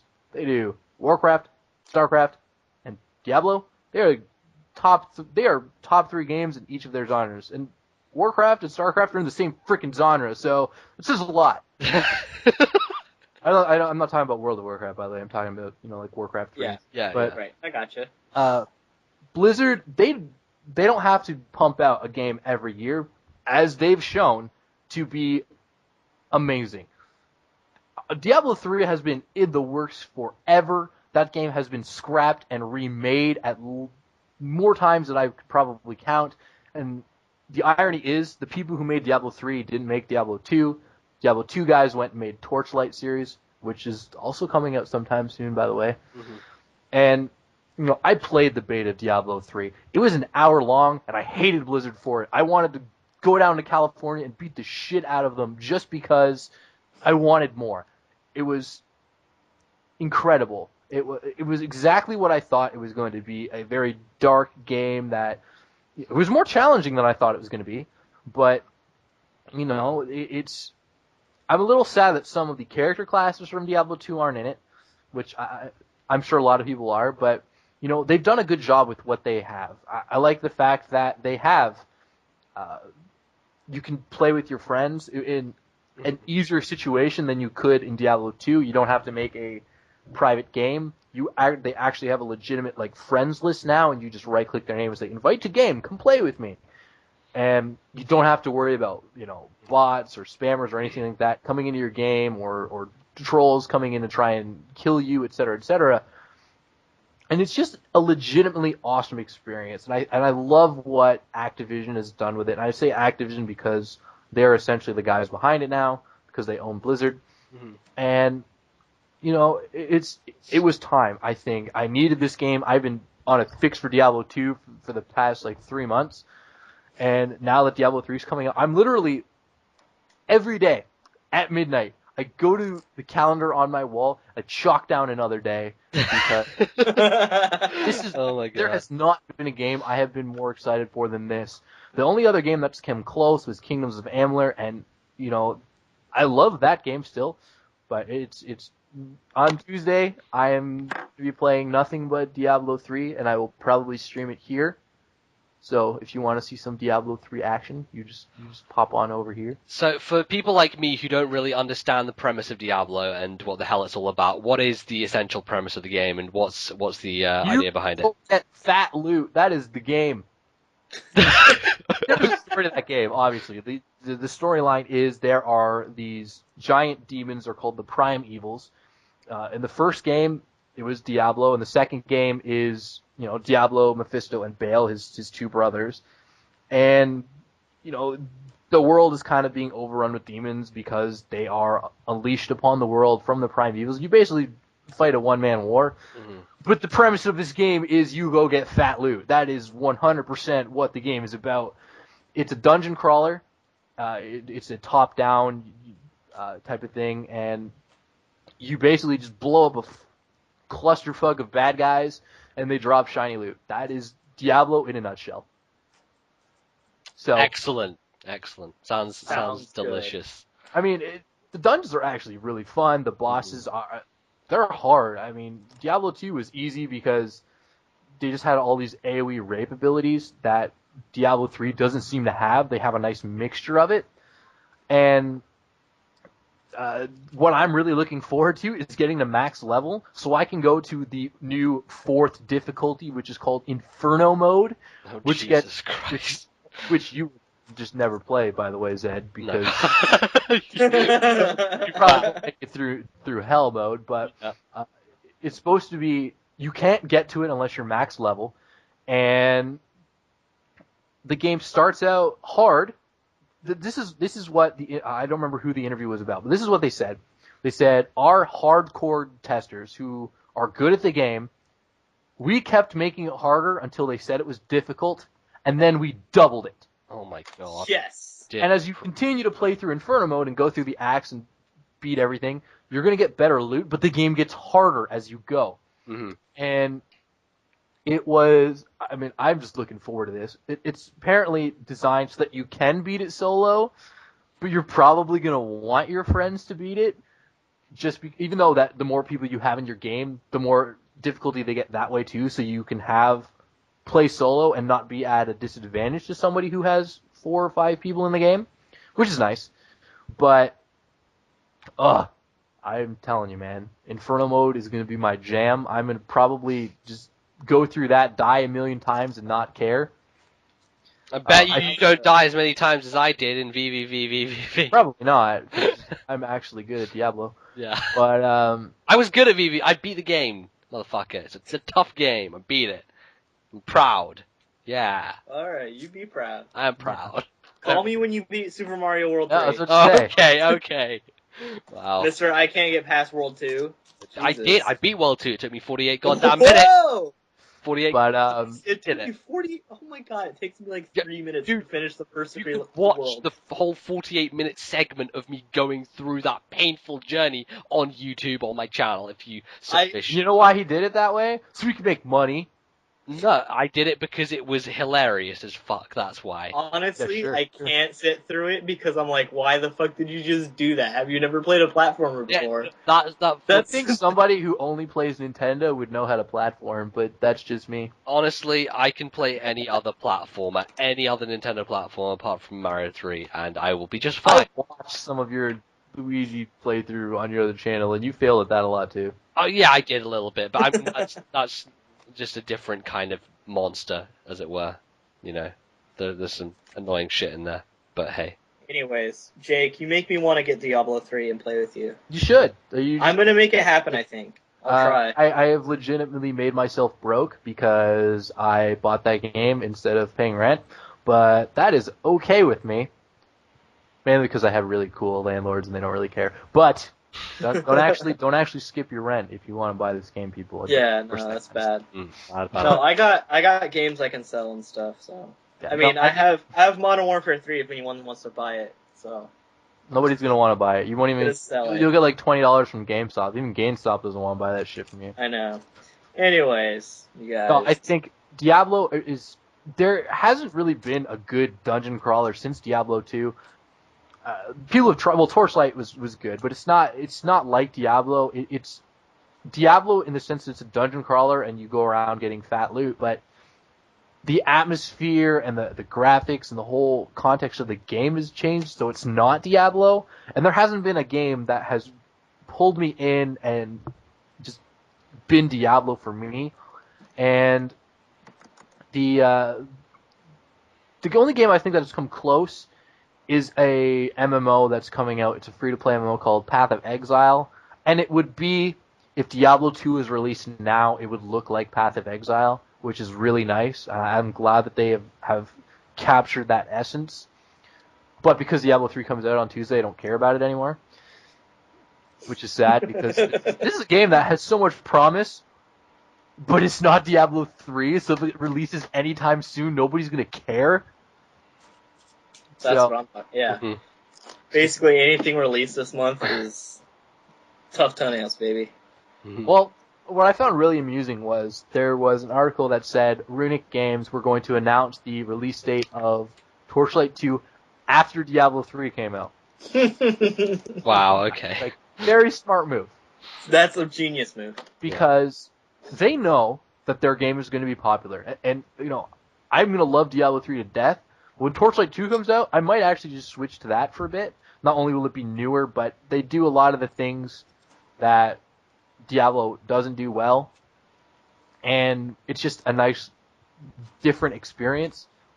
But by waiting, they know that people are going to die down from their Diablo 3 initial fangasm after a few months. And then they can release their game and be like, hey, don't forget about us. It'll be something We're fresh. $20 game. Guarantee you, even people that, even if they bought it, Diablo 3, there are going to be a bigger instant fan base to Torchlight 2 just because it's a $20 game compared to a $60 game. And, you know, Torchlight 1 is a fantastic game. And if you haven't bought it already, I'm incredibly sad for you because that game has been like $5 on Steam more times than I can count. And it's a great game. It's incredible amounts of fun. And, you know, Torchlight 2 comes out, it's going to be a great game, and it's going to improve on Torchlight and still be $20. That's what I love the most about it.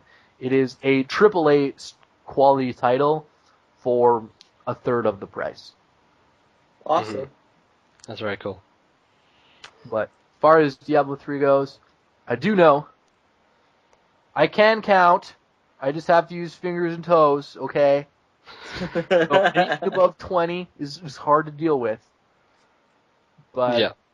As far as Diablo 3 goes, I do know that Machinima is doing a 4-hour pre-release streamathon extravaganza, which will include interviews with Chris Metzen, who is, if you know Blizzard, you should know who Chris Metzen is. And if you're interested in the game at all, I think you should watch the stream when he goes on, because listening to him have a speech is amazing. If you've never been to BlizzCon or you've never heard him do a speech, it is a great experience.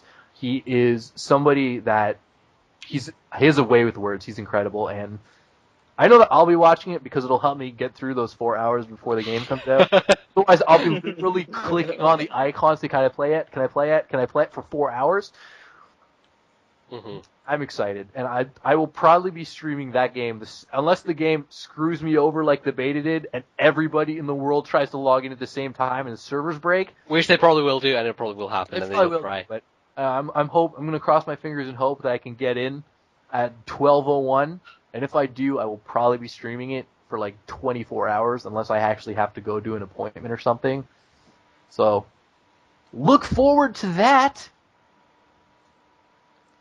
Indeed.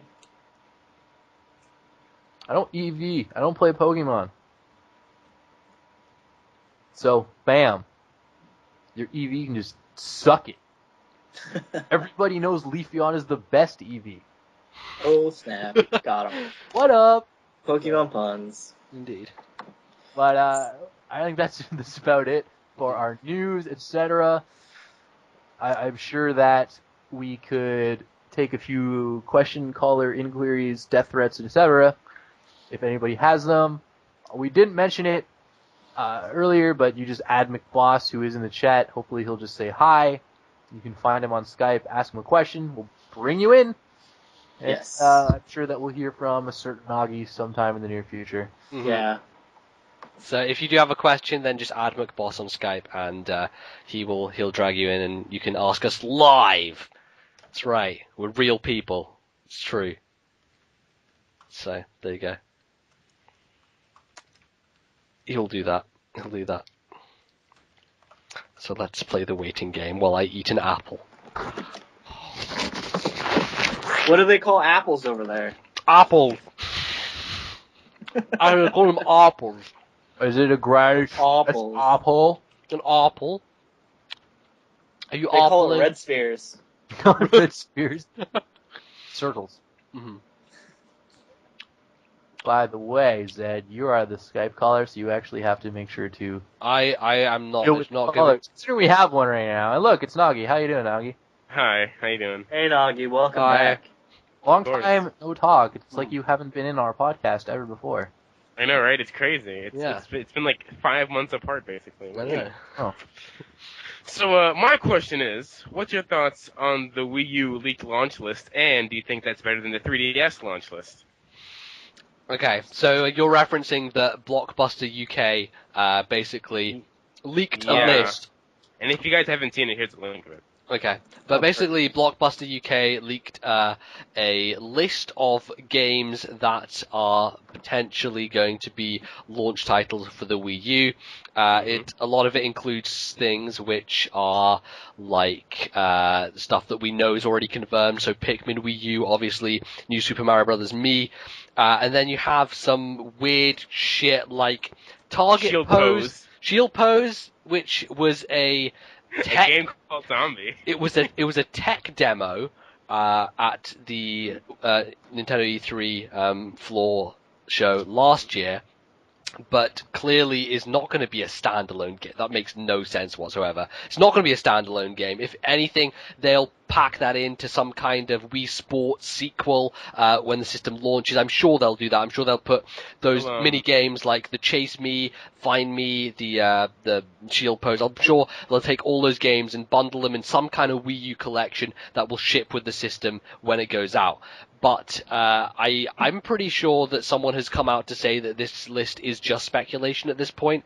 Some employee said that it is just, it's not anything official. They're just kind of going by what we currently know and making some random assertions. Well, whether it was speculation or it wasn't, they're going to say that it was speculation. Well, of course. I mean, they have no All I solid know proof. is the best game on that list is Your Shape 2013. Hands down. I am looking forward to this game. Still more than everything. Number one. Really? Number 24 on the list, and it is going to be the best. Oh, you watch wow. that game. 25 is like so random. It's called Zombie. Well, I'm pretty sure that game is going to be about zombies, but Your Shape 2013, people, you look out for that. Hitting your shelf somewhere in 2013, I assume. Could be a mistake. God. I mean, we have stuff that we know It's going to come out going 24.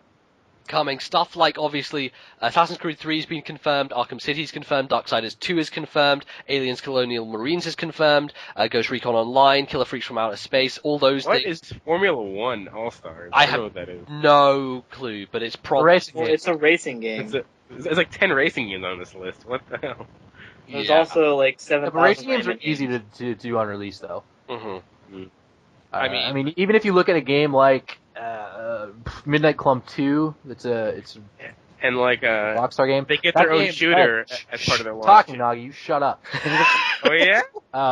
No, this is important. If you are a PC gamer and you own Steam, if you go join I believe it's the Rockstar group, you will get Midnight Club 2 for free, and I believe you have until the 15th to do so. That game came out a few years ago, but because it's a racing game and you only have to do so much with it, the game still looks really nice, which is a good thing to do with the Wii U when it comes out. Racing games just generally look nicer than other games come out at the same time, simply because you can put more emphasis on less things. So they're just going to have that we look nicer than we really are kind of feel to them. Mm-hmm. And that will help the Wii U a little bit in the sense that, hey, look at how good this game looks on the Wii U. Mm-hmm. I mean, if they come out with something like F-Zero at launch, that is a really fast-paced game, and it looks really phenomenal on the GameCube. The GameCube version of F-Zero looks stunning, and I believe that if they do launch with an F-Zero game, that's gonna kind of really help them along, because Didn't I'm pretty Sega sure. buy off F-Zero or something? No, Sega. I think Sega. Sega's owned by Nintendo, so it doesn't matter. Sega co-developed the F-Zero Oh, okay. GX, I believe, with one of the Nintendo studios. But I think they co-developed it, or they maybe did it themselves. But yeah, F-Zero was handled by them. I'm sure. Odds are all it was is just they bought the subsidiary that made it. Yeah. But since Sega is a subsidiary to Nintendo, Nintendo has always owned the rights, and they always will. Mm-hmm. So, Boom. there you go. But yeah, it's an interesting list. Nothing about it really makes me surprised. They get a and- shooter during launch. Splinter Cell 6, but it's Splinter Cell, so who's gonna play it, you know? Yeah, I mean, there's Ghost Recon Online and Killer Freaks from Outer Space, which... Splinter Cell's fantastic. What are you talking Yeah. about? Yeah. I think the latest one was Conviction, right? Where his daughter gets kidnapped or whatever, and he basically becomes... It's the video game version of Taken. Yeah. But, I mean, Splinter Cell's got a fan base. I love the Splinter Cell series. I wasn't a big fan of Conviction just because it was a step away from what the games always were, but it's certainly not a bad game by any means. I think it'll do well. It's an interesting franchise, let's say. Yeah. I only played the first Splinter Cell, but it was awesome. Mm-hmm. And they have Ninja Gaiden 3 the launch title, and I heard that Ninja Gaiden 3 is a horrible game. Yeah, well, Ninja Gaiden 3 was confirmed last year. When Nintendo did their sizzle, they did their sizzle reel of third-party games that were coming to the system. Ninja Gaiden 3 Yeah, it was on there. I remember it was that. on there. Yeah. So that is coming. Metro Last Light is coming as well, which is probably one of the most hardcore games that you can find, and it's going to be on a Nintendo system. So that's What is it again? It's a really gruely shooter type thing. I don't even know. I've not really had any information given to it about me or even looked it up because I really honestly don't give a fuck. But yeah. Well, I mean, the Wii had the. And they get their own Tekken it was game. originally a Wii exclusive too. The House of the Dead Overkill game. They did. That was an on-rail shooter or something. I don't think it was on rails, but it was a shooter. It was pretty gruesome, and I know that Sony ended up getting a port of it as well because it did well enough on the Wii, which is yeah. weird to say. It usually goes the other way around. Yeah. But so it's not that surprising to me that they're going to have this really hardcore, gruesome game on their system, especially when they need to attract that kind of fan base. Because you think about it, what is popular right now, where you can shoot people in the head. So they need something like that either on release or short after to really help the Wii U's launch. Mm-hmm. And I also like how the Wii U isn't they try and they aren't depending too much on ports of older games, which is pretty nice. Yeah. I mean, they're going to have to pad out their line out if they don't have anything too jaw-dropping, which I think that they have to. They have to have some real strong first-party titles at launch. I don't think that New Super Mario Bros. Me will really be enough. Well, I mean, for the hardcore anyway. I mean, something like Pikmin 3 is good, but I feel they need something like a Metroid game, something like maybe an F-Zero or even a Star Fox to really get A the multiplayer hardcore. Metroid game. Maybe, I don't know. Like a Wii U version of Hunters. Hunters was an interesting experiment, which I liked I personally wouldn't call a Metroid game per se because it shares a lot in common with, first-person shooting games. I remember that game. Metroid really isn't that kind of series. It's a lot more exploration-based and puzzle-solving based as opposed to first-person shooting. That's just kind of the way that they presented it with the Prime series. But I think they would be cool. I guess there was a multiplayer mode in Metro Prime 2, which is very often overlooked. I had a lot of fun with the multiplayer in Metro Prime 2. I only played it a couple of times, but there was it kind of had that sort of GoldenEye feel to it. Almost, because you could go around and find guns like and the odd job. Finding the golden gun sort of thing. But you could find a gun that was like this infinitely death beam cannon, which would just murder everyone. So that was pretty awesome. But yeah, I think all I know is GoldenEye was the shit. Oh yeah, Yep. That was hands down the greatest shooter. Every once in a while, I still have my think it's friend the bring greatest over his. shooter ever. That's like the only shooter I will legitimately enjoy. Mm-hmm. Every once in a while, I have my friend bring over his 64 and we play, because that shit is legit. Mm-hmm. Yeah. It really is. And for some reason, no one actually likes the Wii version of GoldenEye. Mm-hmm. I like the Wii version of GoldenEye. I think it's actually very, very respectable. I like what they did with the multiplayer as well. They actually made it a viable multiplayer game on the Wii, which is, for all intents and purposes, quite an achievement. So I do like it. I like that it's very different to what you usually get with a first-person shooter game. It's contrasted starkly with things like the Call of Duty franchise and Battlefront, which are all like war-mongering, all this crap. Battlefield. That's what I mean, Battlefront. Battlefront's fantastic. Battlefront's great. I mean, Battlefield, yes, of course. Sorry, I'm being a moron. Honestly, Slip of the tongue. paintball mode, no odd job. Yes. Yes! They actually have paintball mode in the Wii version, which is pretty awesome. As they should. With Paintball mode, no odd job. With Yeah. with Wait, DK really? mode, bro. Yeah, Everybody they- has giant heads. Yeah. Oh yeah, head that's a mode. good one too. Big I head love mode. that. It's a great mode. But yeah, no, they did a really good job, I think, with the GoldenEye. Slappers only. Oh, Slappers is the greatest. That's tough. Oh man. Now, how much better do you think that this list is in the 3DS launch? Significantly, like by a long shot. The 3DS launch was actually abysmal. Well, you know what? The Hold on. 3DS was What games amazing did it at launch launch. with? It came out with purple. Just throwing that out there. Yeah. Only I would have dropped $350 on a There's 3DS if it came There's out a purple. reason that they're cutting blue for purple. Yeah, they that's know. right. The most appealing game on the 3DS launch was a port of Street Fighter 4. So, it wasn't Ugh. solid. No. It wasn't solid at all. I mean, Trying to play that game would be brutal. Pilot Wings was very cool. Dude, all you have to do is just click the Hadouken button That's over and over again. That's what's brutal about it. Take away all the skill involved in a fighting game, which is a skill-based game. Why? Because they like to make games. It's so good. So bad. Yeah, that was cool. Obviously. I would rather read Kotaku. Wow. Okay. That's Wow. yeah. Wow. all right. But I think that's Thanks, pretty much Nagi. all we have to say. You're welcome. We'll Okay. we'll see you again next time. Yeah. See ya. Sure. All right. Oh, Excellent. goodness. Do we have other peoples, Mr. McBoss? I snuck in some ideas in the chat, so we better have people calling in. Yeah. Oh, snap. He's typing. He's typing, guys. We'll wait. Ooh. In what sense? Oh, there we go. No. I wouldn't have anything to say about it. No. It's up to those two. No. Okay. No. It's not a good question. It's your question's fine, by the way, whoever asked it. When I decided to make this podcast, I really didn't want to do a lot of Pokemon stuff because I don't follow it anymore.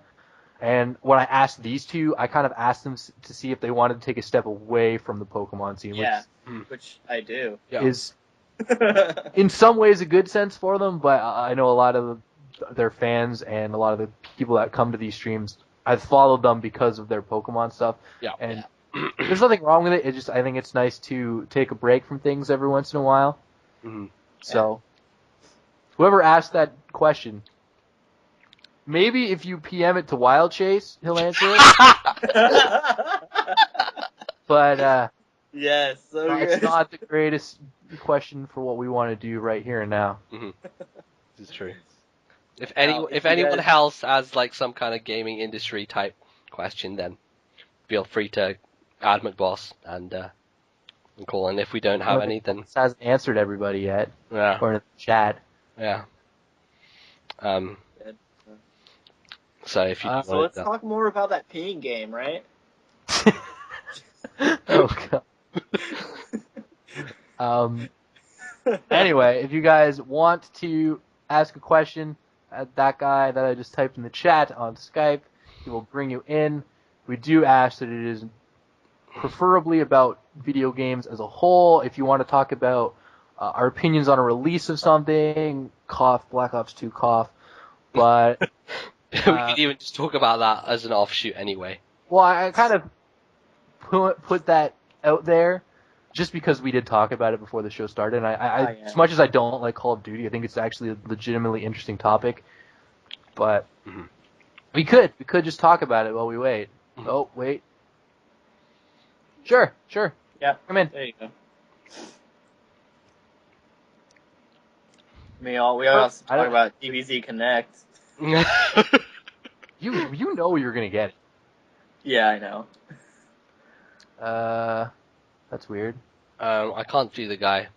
Yeah, he got automatically removed from the call. Try trying him again. No? Whoa. That's weird. That is weird. We do know what the question is. So if we can't figure it out, yeah, I've never had this error before. Apparently he can't be tagged in until he's accepted our contact request. So the question comes from He-Man. If you want to just type in the chat, be like, it's my question. But he wants to know our thoughts on Halo 4. Which is fine. I'm perfectly okay with this question. I'm going to let Mike start off because he is the resident Halo expert. Yeah. And by resident Halo expert, I mean he's the only one who plays. Yeah. Hey, it's been a while since I played, but I mean, I'd happily talk about Halo for a while. I'm excited.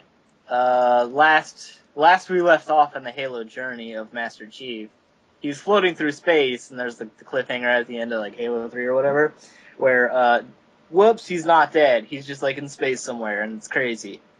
So that's cool. It's gonna come in with that, and I'm pretty excited about it, mostly because, let's face it, multiplayer Halo is awesome, sort of, because Definitely better than Call of Duty. It actually requires skill.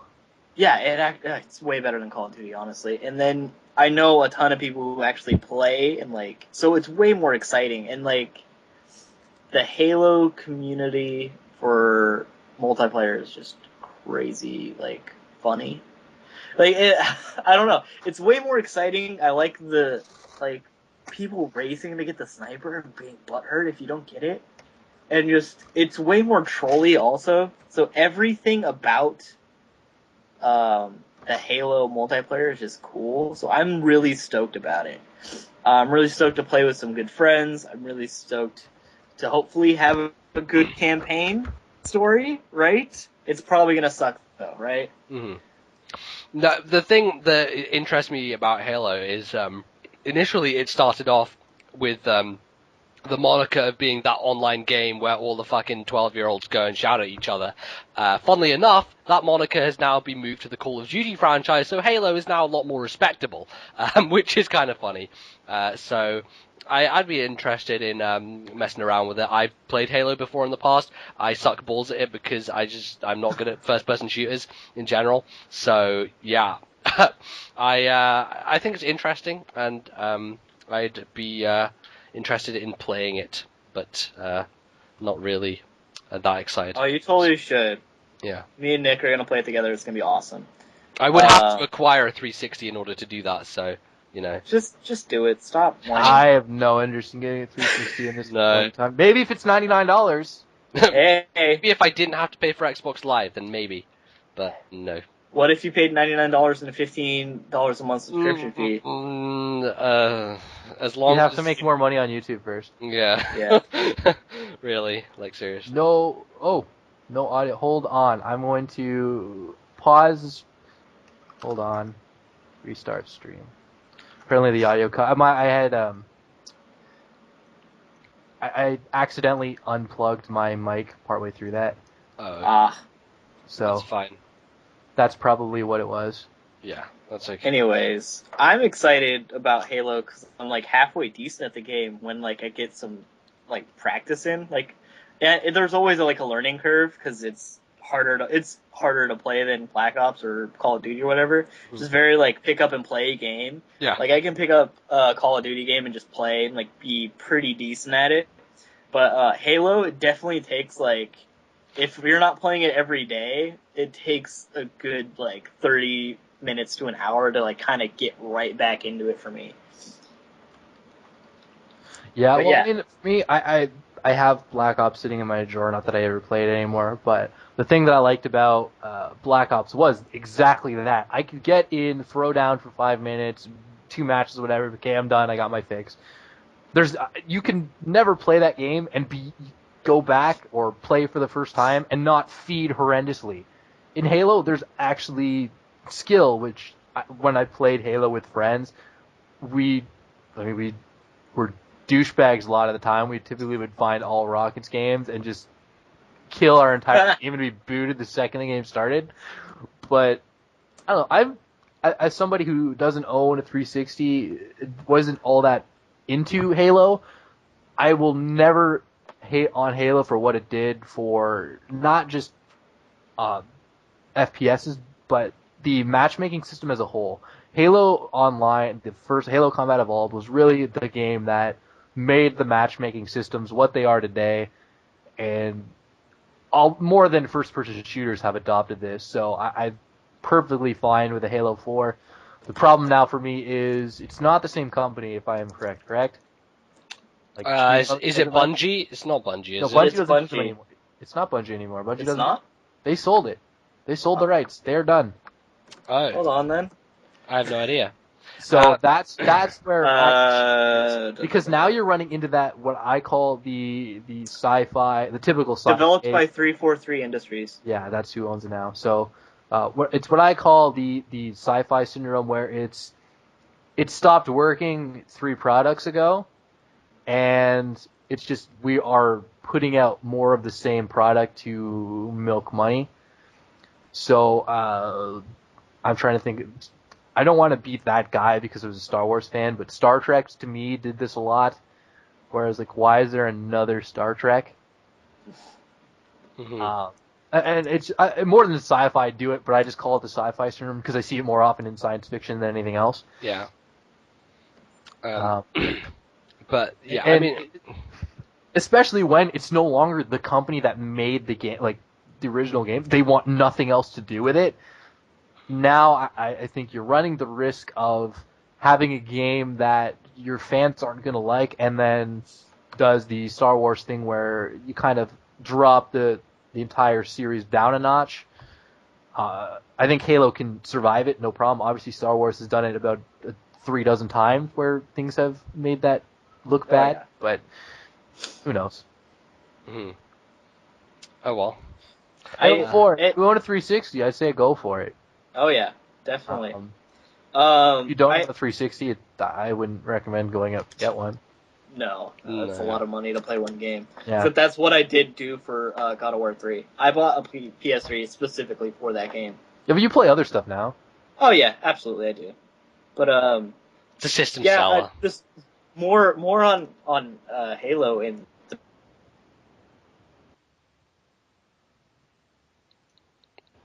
new like developer like handle it. By the way, you need to restate what you did. You cut out mid sentence. I was saying about Halo 4 and the new developer 343. I'm kind of excited about it because it might be nice to have like kind of like a nice fresh direction for the game. Maybe they will take like some little like 10 TLC into like the campaign. My just- issue is, as far as the single player goes, what else is there? I thought the war was over. I honestly, Like, are they going to spark a new war? Just Fine, they can with just, the ride franchise? around the sky and say dude bro a lot more. Like, I know. understand that this game is marketed more towards the online aspect, much Yeah. like Call of Duty is. Yeah. But Call of Duty can at least continue on with stories or create new ones like they did with Black Ops. With Halo, where it actually follows a key character, it's harder to do that with. It is. It's harder Yeah. to break out of the repetitive syndrome that you're stuck in. Like, Modern Warfare, they kind of follow a story, but when the Modern Warfare series is done, they'll start a new one because they know all Call of Duty is single player, and or multiplayer rather, and they can do some half-assed single player that's you play 3 hours or you don't play at all. Or in the case of Call of Duty, they could probably just go out and make games that are there's no single player content on it at all, and people will buy it. And I'm sure that Halo people will buy it, but it's harder to do because there's actually a story in Halo. Like, they actually made a proper story, which wasn't terrible as far as first-person shooters go, which is impressive in its own right. I mean, Killzone was pretty good. In fact, but Killzone's multiplayer, I believe, isn't nearly as popular as Call of Duty, so they have the opposite end of things. With Halo, it's kind of a nice mix from what I've seen of the franchise. yeah, it's a good call you got there. Although people probably going to disagree with me. That seems to be the focus of the last two podcasts. Every comment is, I don't agree with Fiverr. And to that I say, meh. Yeah, it's The because internet. it's a lot of the audience who are basically coming from My Infinity channels to watch the podcast, and they're like Nintendo people / console people. So everybody's going to have their own opinion, and for the most part, my opinion's Yeah. different. Because I'm a PC gamer. I which feel that we have puts me in a different scenario as a gamer than console gamers, just because I have experienced different forms of gaming. Yeah. I mean, And I'm not. I honestly, if you don't agree with me, that's cool. I think it's a good dynamic for the podcast because we have a lot of discussion and clashing opinion, which is good. It leads to interesting, discussions. So I'm glad that we do have that. So Basically, I'm always right and MVC is always wrong. yeah, probably. Anyway, we do have a caller. We do have Guy. a caller. So here we go. Invite. Dun. Okay. You're gonna have to call him. I'm not in charge of the call. Yes, you are. No, it doesn't. It's not letting me call. Oh, let me. Apparently, I'm in charge of the call somehow now. Hey! Look at How's it going? Oh, you need to mute Just the do us a stream. favor and Mute mute your stream. your stream while you ask the question.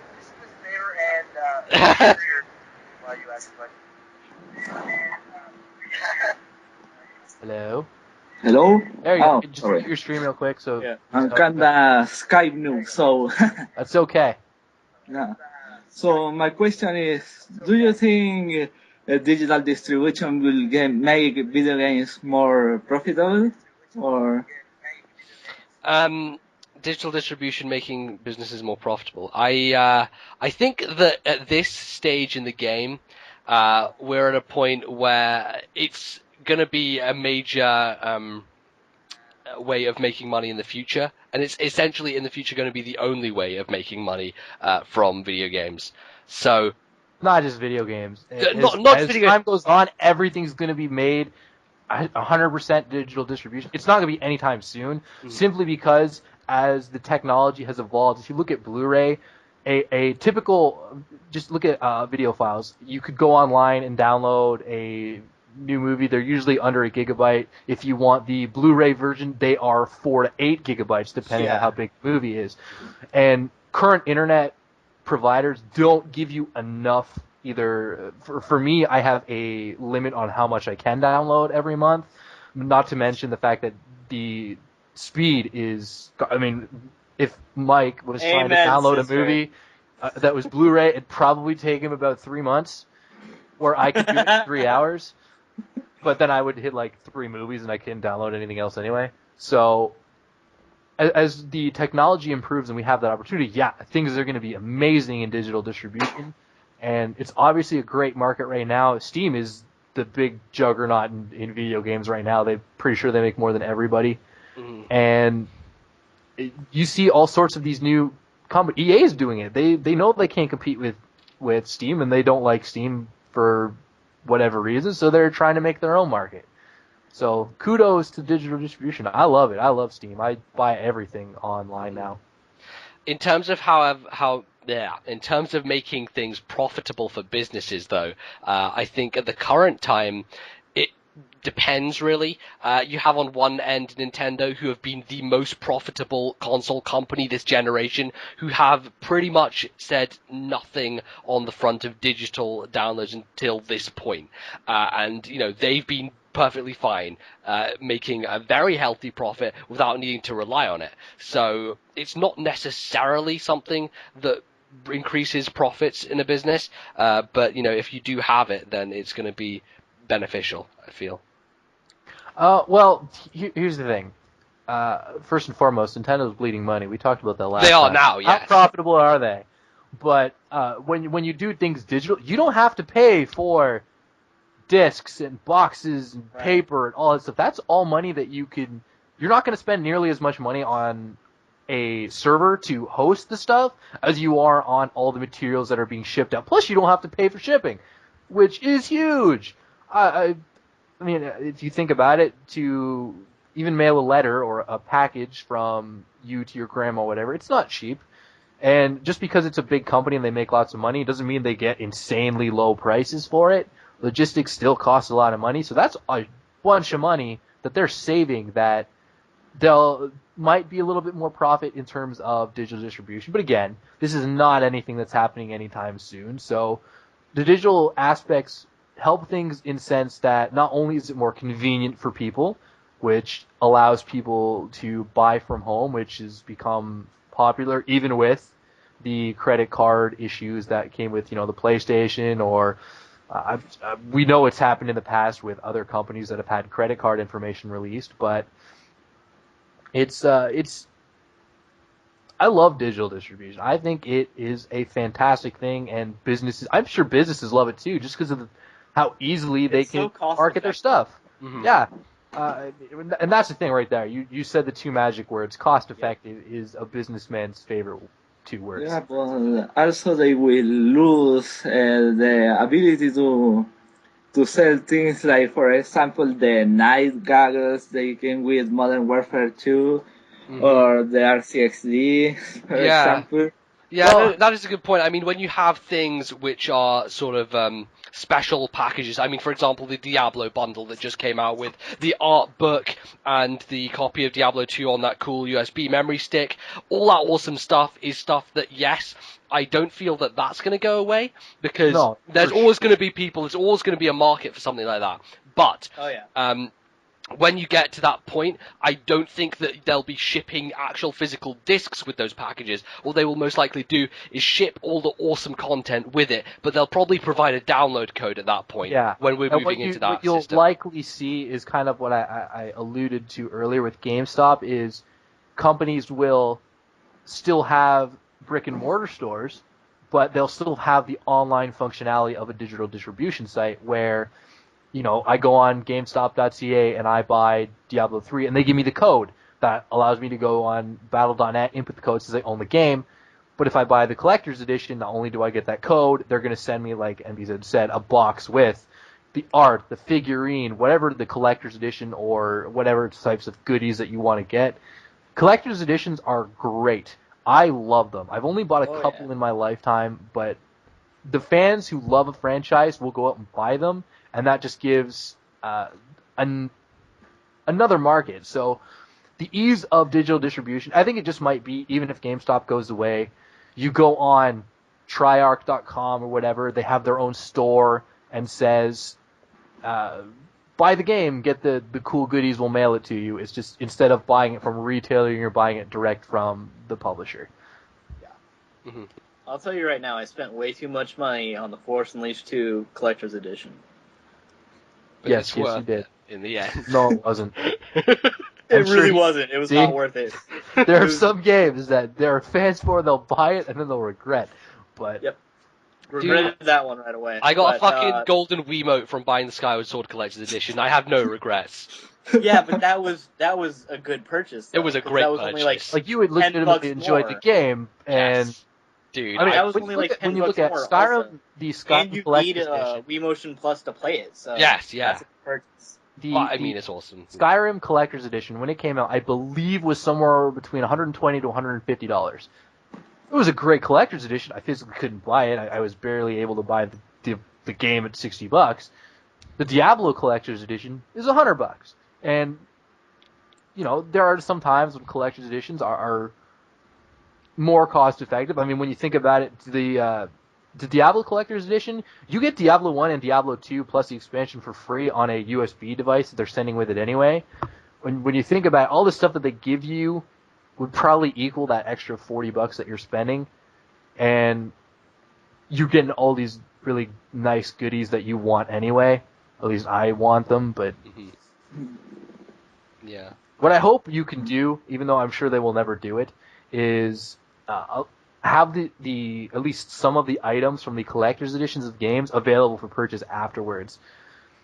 Because I almost did the sub to World of Warcraft for a year just to get Diablo 3 for free, because I still enjoy World of Warcraft from time to time, but I wouldn't have played it enough to make it worth it, even though the cost is exactly the same. I think that I have moved away from WoW enough where I can just play Diablo and worry about the games that I already have. Mm-hmm.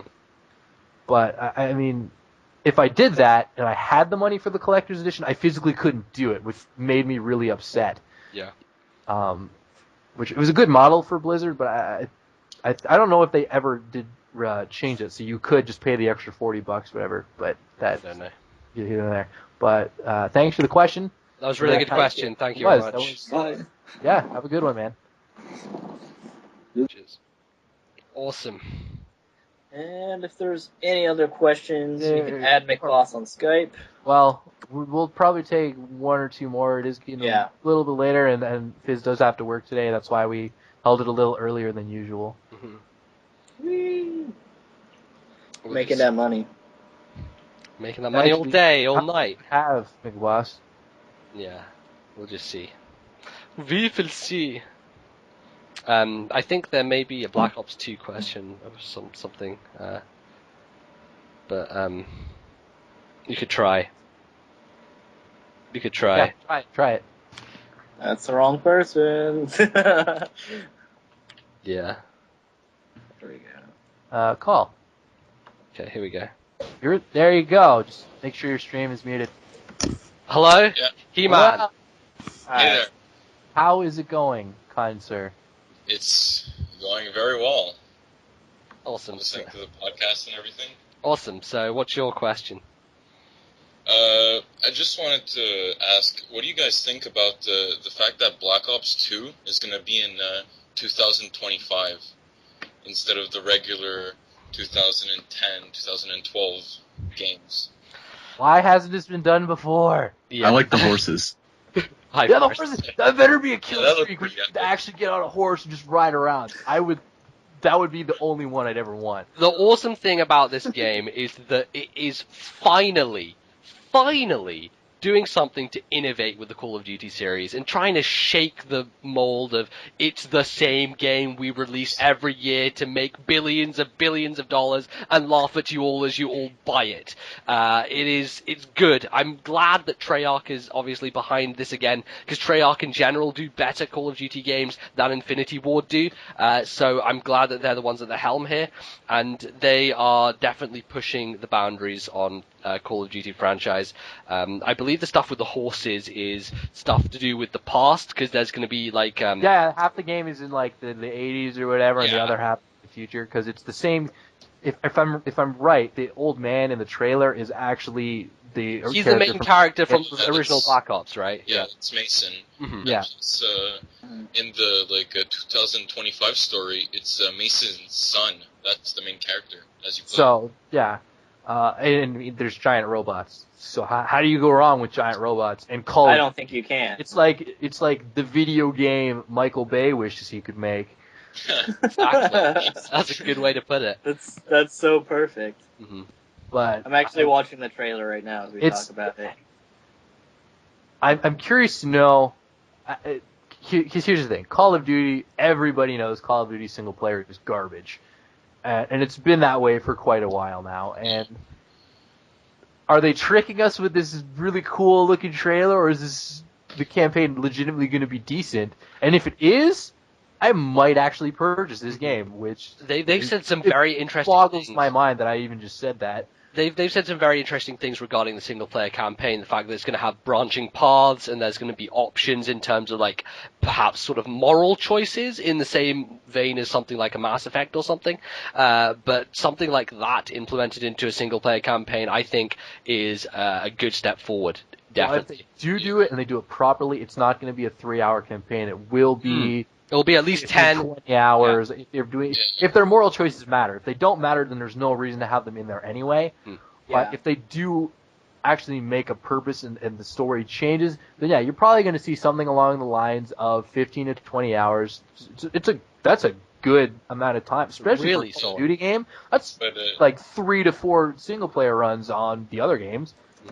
yeah, but I think if there's too many cutscenes, like a Gears game, for example, then that takes away a bit. But Well, I don't know if they'll do it. It's still a Call of Duty game. It's still a game about going around and blowing stuff up and shooting people in the face. But the people who want to do that, if they do make it a proper single player game, and if there's a lot of cutscenes, I'm fine with that. Because the people who want to play that game as a throw-down brawler can just play multiplayer. And the people who actually want to play the game as a single player game have that experience too. Mhm. So, which is actually, I think, the most beautiful way they could ever do it. It's just yeah, I'm really hoping. I'm Because before, just now, I kind of had not paid attention to Black Ops 2 because I just assumed it would suck and be the same thing over again. Yeah. But after watching the trailer, it's kind of exciting. the trailer is just don't be jerking me around, Treyarch. I know. Don't get me excited about a franchise that I legitimately don't like, Yeah. and then go around and make me remember why I don't like you. Like, I mean, I was sitting in the theater with my brother. We were talking about Black Ops 2, and we were just talking about it. I was like, dude, Ben, I'm so fucking over Call of Duty. He's like, yeah, dude, me too. I can't do it anymore. I'm tired of putting money down on this game. I'm like, yeah, I know. I'm not gonna buy another one ever again. And now this trailer comes out. So, fuck. Yeah. well, this is how I see it. I mean, every other Call of Duty that's come out, I've just been like, oh god, it's the same thing over again. At least the trailer for this one made me go, the fuck is this shit? You know, that's, at least it elicited a different response from me, so it might be better. Well, the way I always looked at Call of Duty, it was the sports franchise with guns. They release the same game every year. Yeah. There's no So feasible perfect. reason for you to go out and buy the new game every year. The only difference is all of the other Updated people. roster. Yeah. No, but they update the rosters and stuff, and you Oh have my like God. in the graphics. Have you seen the graphics, dude? The graphics. well, at least with the Call of Duty franchise, you had like 1 year was like modern age, and the other year was like in the past and everything.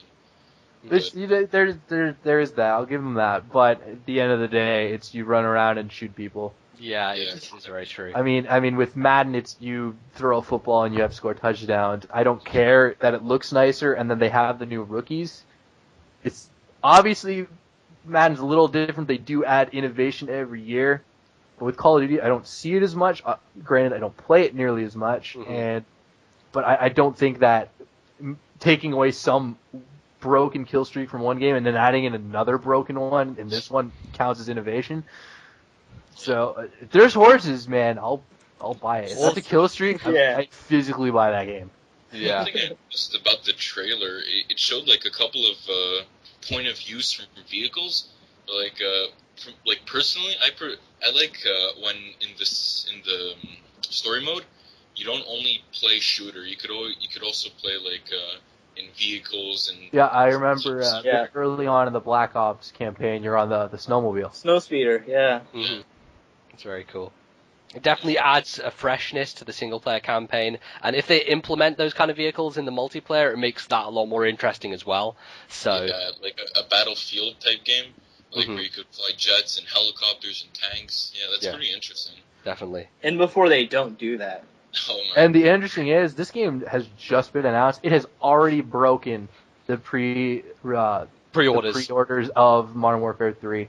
This Already. this honestly has the potential to sell the most copies of any game in the history of games ever. Until the next Call of Duty. No, but I mean the big thing with Black Ops 2 is that it suddenly got everyone who doesn't give a fuck interested in the franchise again. Because Well, this is true, but, not I mean, only will you get all the fanboys buying it, but now as well you'll be getting the people who being introduced to Call of Duty for the first time as well, which constantly happens because it's constantly becoming more and more popular. But also you're going to be bringing back people who have got tired of the franchise and are thinking, hey, this is really fresh and it's something that I want to check out.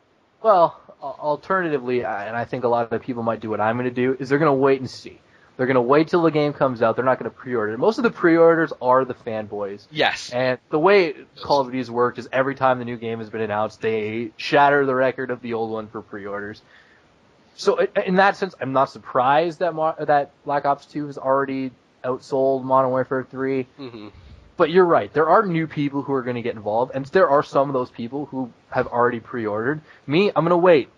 I'm going to hope that it will entice me to buy it, but I'm not going to hold my breath about it. But if it comes out, or the game is about to be released, and we hear all of the people who've already played it, like the IGN articles and all that, saying how amazing it is and how innovative it is, Mm-hmm. I might go buy it. But more often than not, I usually will wait. Usually just because I can't afford to buy AAA titles on day release anyway. Yeah. But Yeah, this is going to be a wait-and-see title for me as well. I'm going to check out gameplay, gonna check out, people doing, the big guys on the YouTube. So I'll probably start watching them, see if it's any different. Well, here's see the if problem. The big guys that do Call of Duty on the internet, they do Yeah. multiplayer, and they're doing commentary, and it's terrible commentary, or they're just talking over it. Yeah, that's true. But, Nobody I mean, at watches least the that, Call of Duty commentary to actually phically learn about the game. No one watches a as Call the of guys Duty entertaining. LP because the single player is terrible. Yeah. what I'm saying is, that way you can find out if the multiplayer is any different than it was before. Well, the multiplayer is not going to change. Yeah, I doubt there'll be a It's just significant. broken. Like that is, yeah, there are obviously broken mechanics in it, and there are people that are upset about kill streaks or certain guns, etc. Yeah. But it's not broken. It works, so they're not Yeah. going to change that at all. I would think the biggest change from Black Ops to Modern Warfare 3 was that the way that they did their kill streak rewards was different, which was cool. Yeah, Especially in a game like the tag mode, whatever it's called, you have to pick up the body tags. Yeah. You get point. You could die, but you don't necessarily lose your kill streak. Yeah. It's based on points. But that Which- was a step towards making the game noob friendly, because usually when people play those games and they want to play well, and they don't want to be always killed by Oh, Black Ops was terrible for that. I remember when I started that game, every other match that I would get into was an absolute stomp, and somebody had dogs out at all times, and it made me never want to play the game. That's true. That sometimes that's a bad. And so when Modern Warfare came out, and they actually made ways where they could kind of combat that, where if you died, you didn't necessarily lose your kill streak. You would still be in the game even if you sucked. Was nice to make Call of Duty more noob friendly, because as far as the first person shooter goes, it is infinitely the most noob friendly. Yeah, that's true. It bothers me just because I when I was an FPS fan, it was Counter-Strike, and that was competitive. You needed skill. If you died, you stayed dead. There was no kill streaks. It was amazing. And then all of these other games came out, and they kind of changed the way the game works, which is fine. It's innovation not necessarily good in my eyes, but it's still innovation. And Hey, the reason why I liked Call of Duty in the first place is because it was an army shooter with superpowers. Yeah. Well put. Thank you. and that's why I didn't like it. Really, I mean, I always preferred Counter-Strike just because you couldn't sit in a corner, guy runs around and you knife him and they die. In Halo, you can't do that. You smack him and then you have to shoot him about 80 times. Yeah, you have to Well, smack now him. you do. I like Team Before it Fortress wasn't 2 like because that. it's kind of like whose line is it anyway with guns. Yeah, I love Team Fortress 2. I'm terrible at it and I will never play it again, but that game is very entertaining to watch. Yeah. But to play it, I am so bad and people get legitimately mad at me that I just will never play again. That's why I like Tribes Ascend. I suck at that game, but the I community need to play that game still. the community is so nice. You could be the worst player at all time and they won't care. Which game is that? Tribes Ascend. It's a first-person shooter on PC. Oh, okay. Yeah. Oh, I'm all pretty right. sure that As far as that's... Black Ops 2 goes, excited, but tentatively excited. Yeah. We'll see. But like usually, what the game developers release, like information, is mostly about the story mode.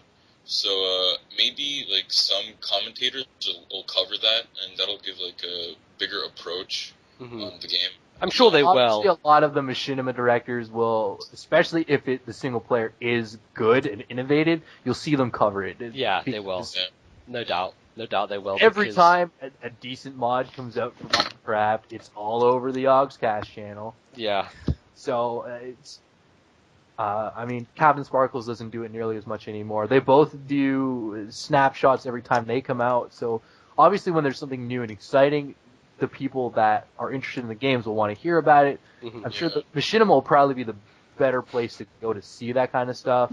I don't really know any big name first-person shooter guys on the game station or any. No, Machinima is generally the hub of Call of Duty, so that's where you probably want to be going. There's a commentator called Woody's Gamertag. He usually posts updates every time a new like release has been posted from like JD 2020 or another PR guy. There you go.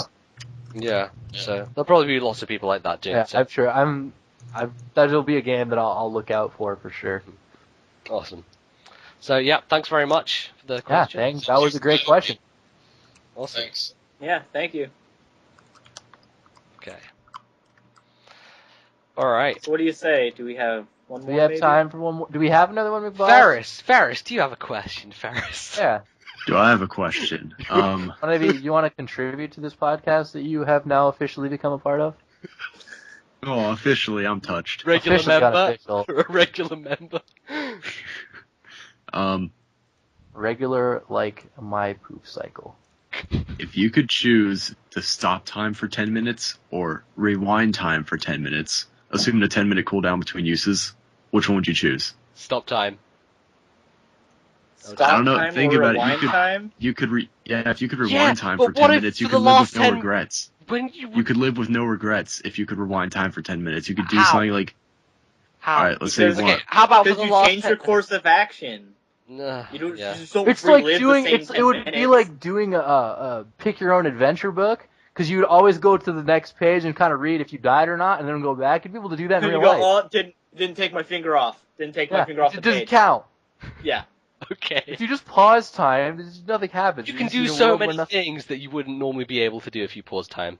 Just saying. But see, if you could go do some hard life decisions, you can't pause time and do them and see what happens. You could live through that and then rewind it if you don't like what happens. That's why I would have to go with rewind time. I don't know. I think pause time would be cool. But I think they're both really cool, honestly. But I think I would go for rewind time because you could potentially do whatever you want and then just erase it. Exactly. Yeah. Think about it that way. Yeah, The I'm thing gonna go with, with rewind with time. stopping time is you could do things without any repercussions. Like you could go rob a bank if you're quick enough. But I mean, I don't know. I just think that having the ability to do something and be like, no, I instantly regret this and go back 10 minutes and do it again. would be, or not do it rather, or Yeah. fuck, you could do something so good that you want to relive that experience, and you go back and you do it again, But just don't Yeah. fuck it up the next time you do it. or you make it better. Yeah, exactly. Like you do the same thing, but with a twist. Indeed. Or you could just bang Scarlett Johansson for 10 minutes at a time for the rest of your life. But I there's would- a 10-minute cooldown, so Yeah. Yeah. Wouldn't care. all right. All I right. would just do it, So and then go back 10 minutes, do it again, and then have to like wait 10 minutes to go a third time, and then rewind. Oh my god. right on. Yeah. Until she got old, and then I wouldn't be interested anymore. But if you kept going back in time, she wouldn't get old. Well, she would still age like 10 minutes at a time. Because it's got a 10-minute cooldown, so That's true. That's true. Yeah. Yeah. she just lives 10 times longer.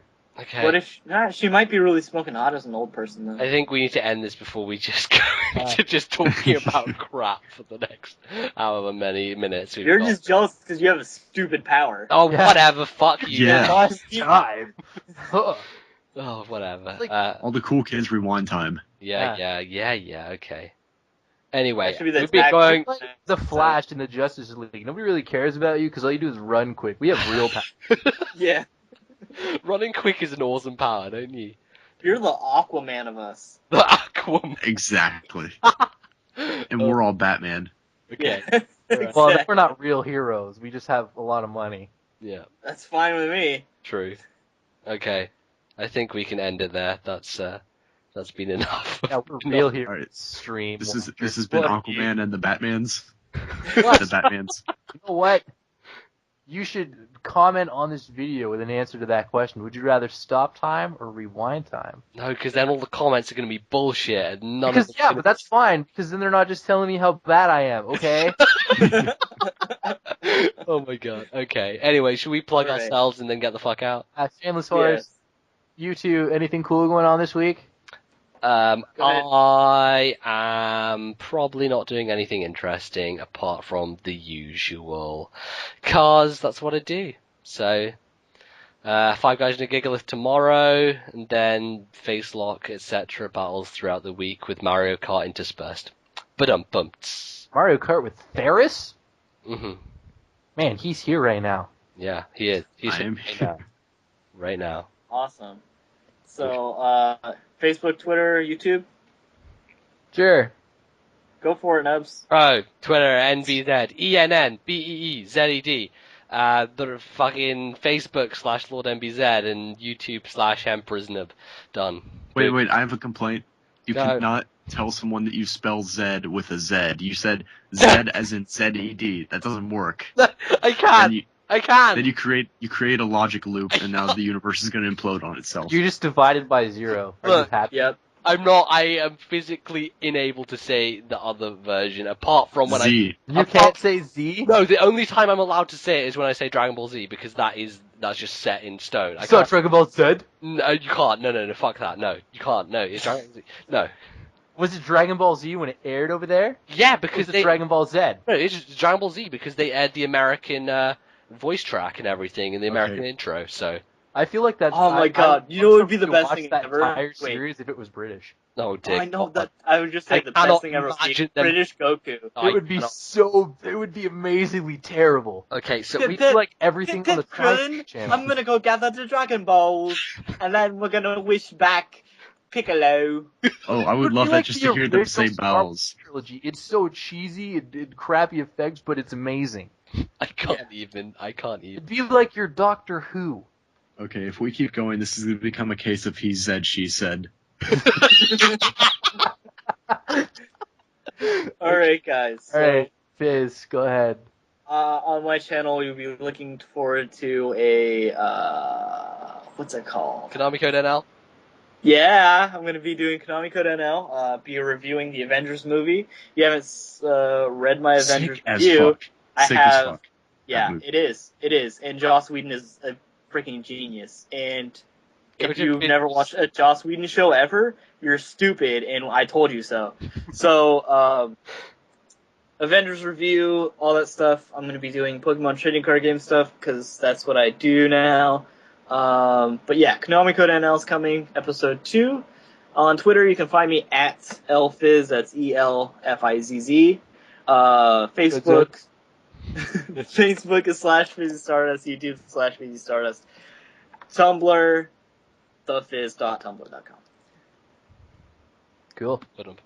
I'm gonna before I go. Do you guys want to like plug your new IGN blog things too? Oh yeah, Fizz and I have both started a blog on MyIGN, which is the social networking site for IGN.com, MyIGN, where you basically have blogs going and you can read other people's blogs, comment on blogs, write your own blogs on whatever the hell you want related to nerd things, video games, etc. So you can check those out. I'll probably provide links for Jake to put in the description, so you can check both of our blogs out. So that'd be cool. And Fizz is... You don't have to link it 3 times, Fizz. That was an accident. My IGN is The Fizz. You can find me on there. I have only written one blog post so far to review on the Avengers with no spoilers in it, so feel free to read if you haven't seen the movie. Yeah, and mine is Lord NBZ, I think. I think it's that one or something like that. And I wrote a couple of pieces on Nintendo-related issues, which were pretty good. So yeah, you can go check those out. Yeah. Confirming your name is Lord NBZ. Yes, it is. Oh yeah, I should know It is. because they posted one of my articles on the site, so I was pretty happy about that. Yeah, It I is. saw that. Congratulations. Yes, Yeah, thank you. it's very cool. Awesome. So there you go. Well, for me, I have no idea what's going on this week. I am going to be streaming Diablo Diablo 3, 3, idiot. so as Diablo far as 3. YouTube content, I might not do anything, or I might do everything. We'll see. But my YouTube channel is youtube.com/highandfiber21. You can check out here twitch.tv/highandfiber for Diablo stuff. I may or may not stream some League of Legends tomorrow. I've been debating it. But twitter.com/highandfiber. Don't have a Facebook fan page. Don't have an IGN blog. Yeah, like I said, I have no idea what's going on this week. I want to upload something. I have an idea of something, but I don't want to say I'll do it because Diablo 3 is coming out, and if I don't put it out tomorrow, it won't come out at all. Be on the podcast? I am still figuring out what I want to do with it. Okay. Awesome. So that's going to be us out for today. What Thank you'll you, guys. probably see tomorrow or Tuesday is the video on demand of this, which means it'll be on Amazon, or not Amazon, iTunes. Twitter. It should be on iTunes within a couple of hours of it going up on YouTube. So keep it, if you want to listen to it through iTunes exclusively, then you can go and check out the link that will be in the VOD there, which would be cool because iTunes is a very cool place to listen to podcasts, and I do it all the time, so I recommend it. Yes'm. And if you want to create a theme song for Herald and Newsmar, please feel free. Yeah. Oh, also, I just that'd be great. want to say, if you do go onto the iTunes link, I would be very much appreciative if you would leave us a review so that people on iTunes can find the podcast, because that would open up a new listenership as well. So, rate and review on iTunes. Oh, good idea. Yeah, please do. Awesome. Yeah, or us out to more people. Yes. Yep. Because Okay. those two want money. And I want to make Jake money. So. I want money. Yeah. And I Make want some money. No, screw you, Ferris. You're the coolest guy. Yeah, you don't need money. You're like the You go into next. stores and they just there's give you like- stuff for free. Okay, there's like Tuxedo Morph Suit, and then the most interesting man in the world, and then there's Ferris. Okay, you don't need. I cannot compete with Tuxedo Morph Suit. It was too. Well, actually, Steve and I created Tuxedo Morph Suit, so So there you go. it was. So you're There you above. go. You're We're the basically reason he came to be. Indeed. So You're basically God. So you go. Essentially. thank you guys for watching And 2.5 for those of you who don't Gamers. know, Morgan Freeman is God. Yeah, in every film. That's Yeah, actually true. it's true. So It's true. He played God.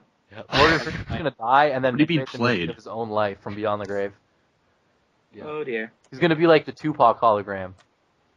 Oh, I think we need to stop right Yeah, now. we're gonna stop now. Thank you guys for showing up. Like I said, further derailment.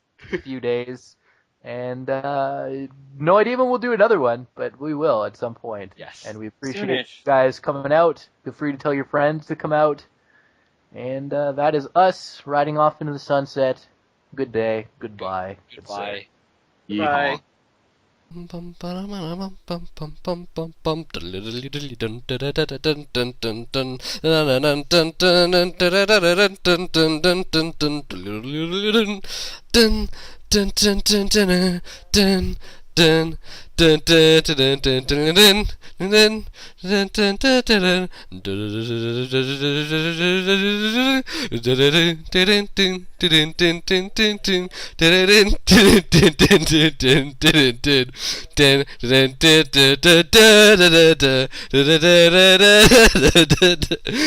Use this as outtakes. That'll be good.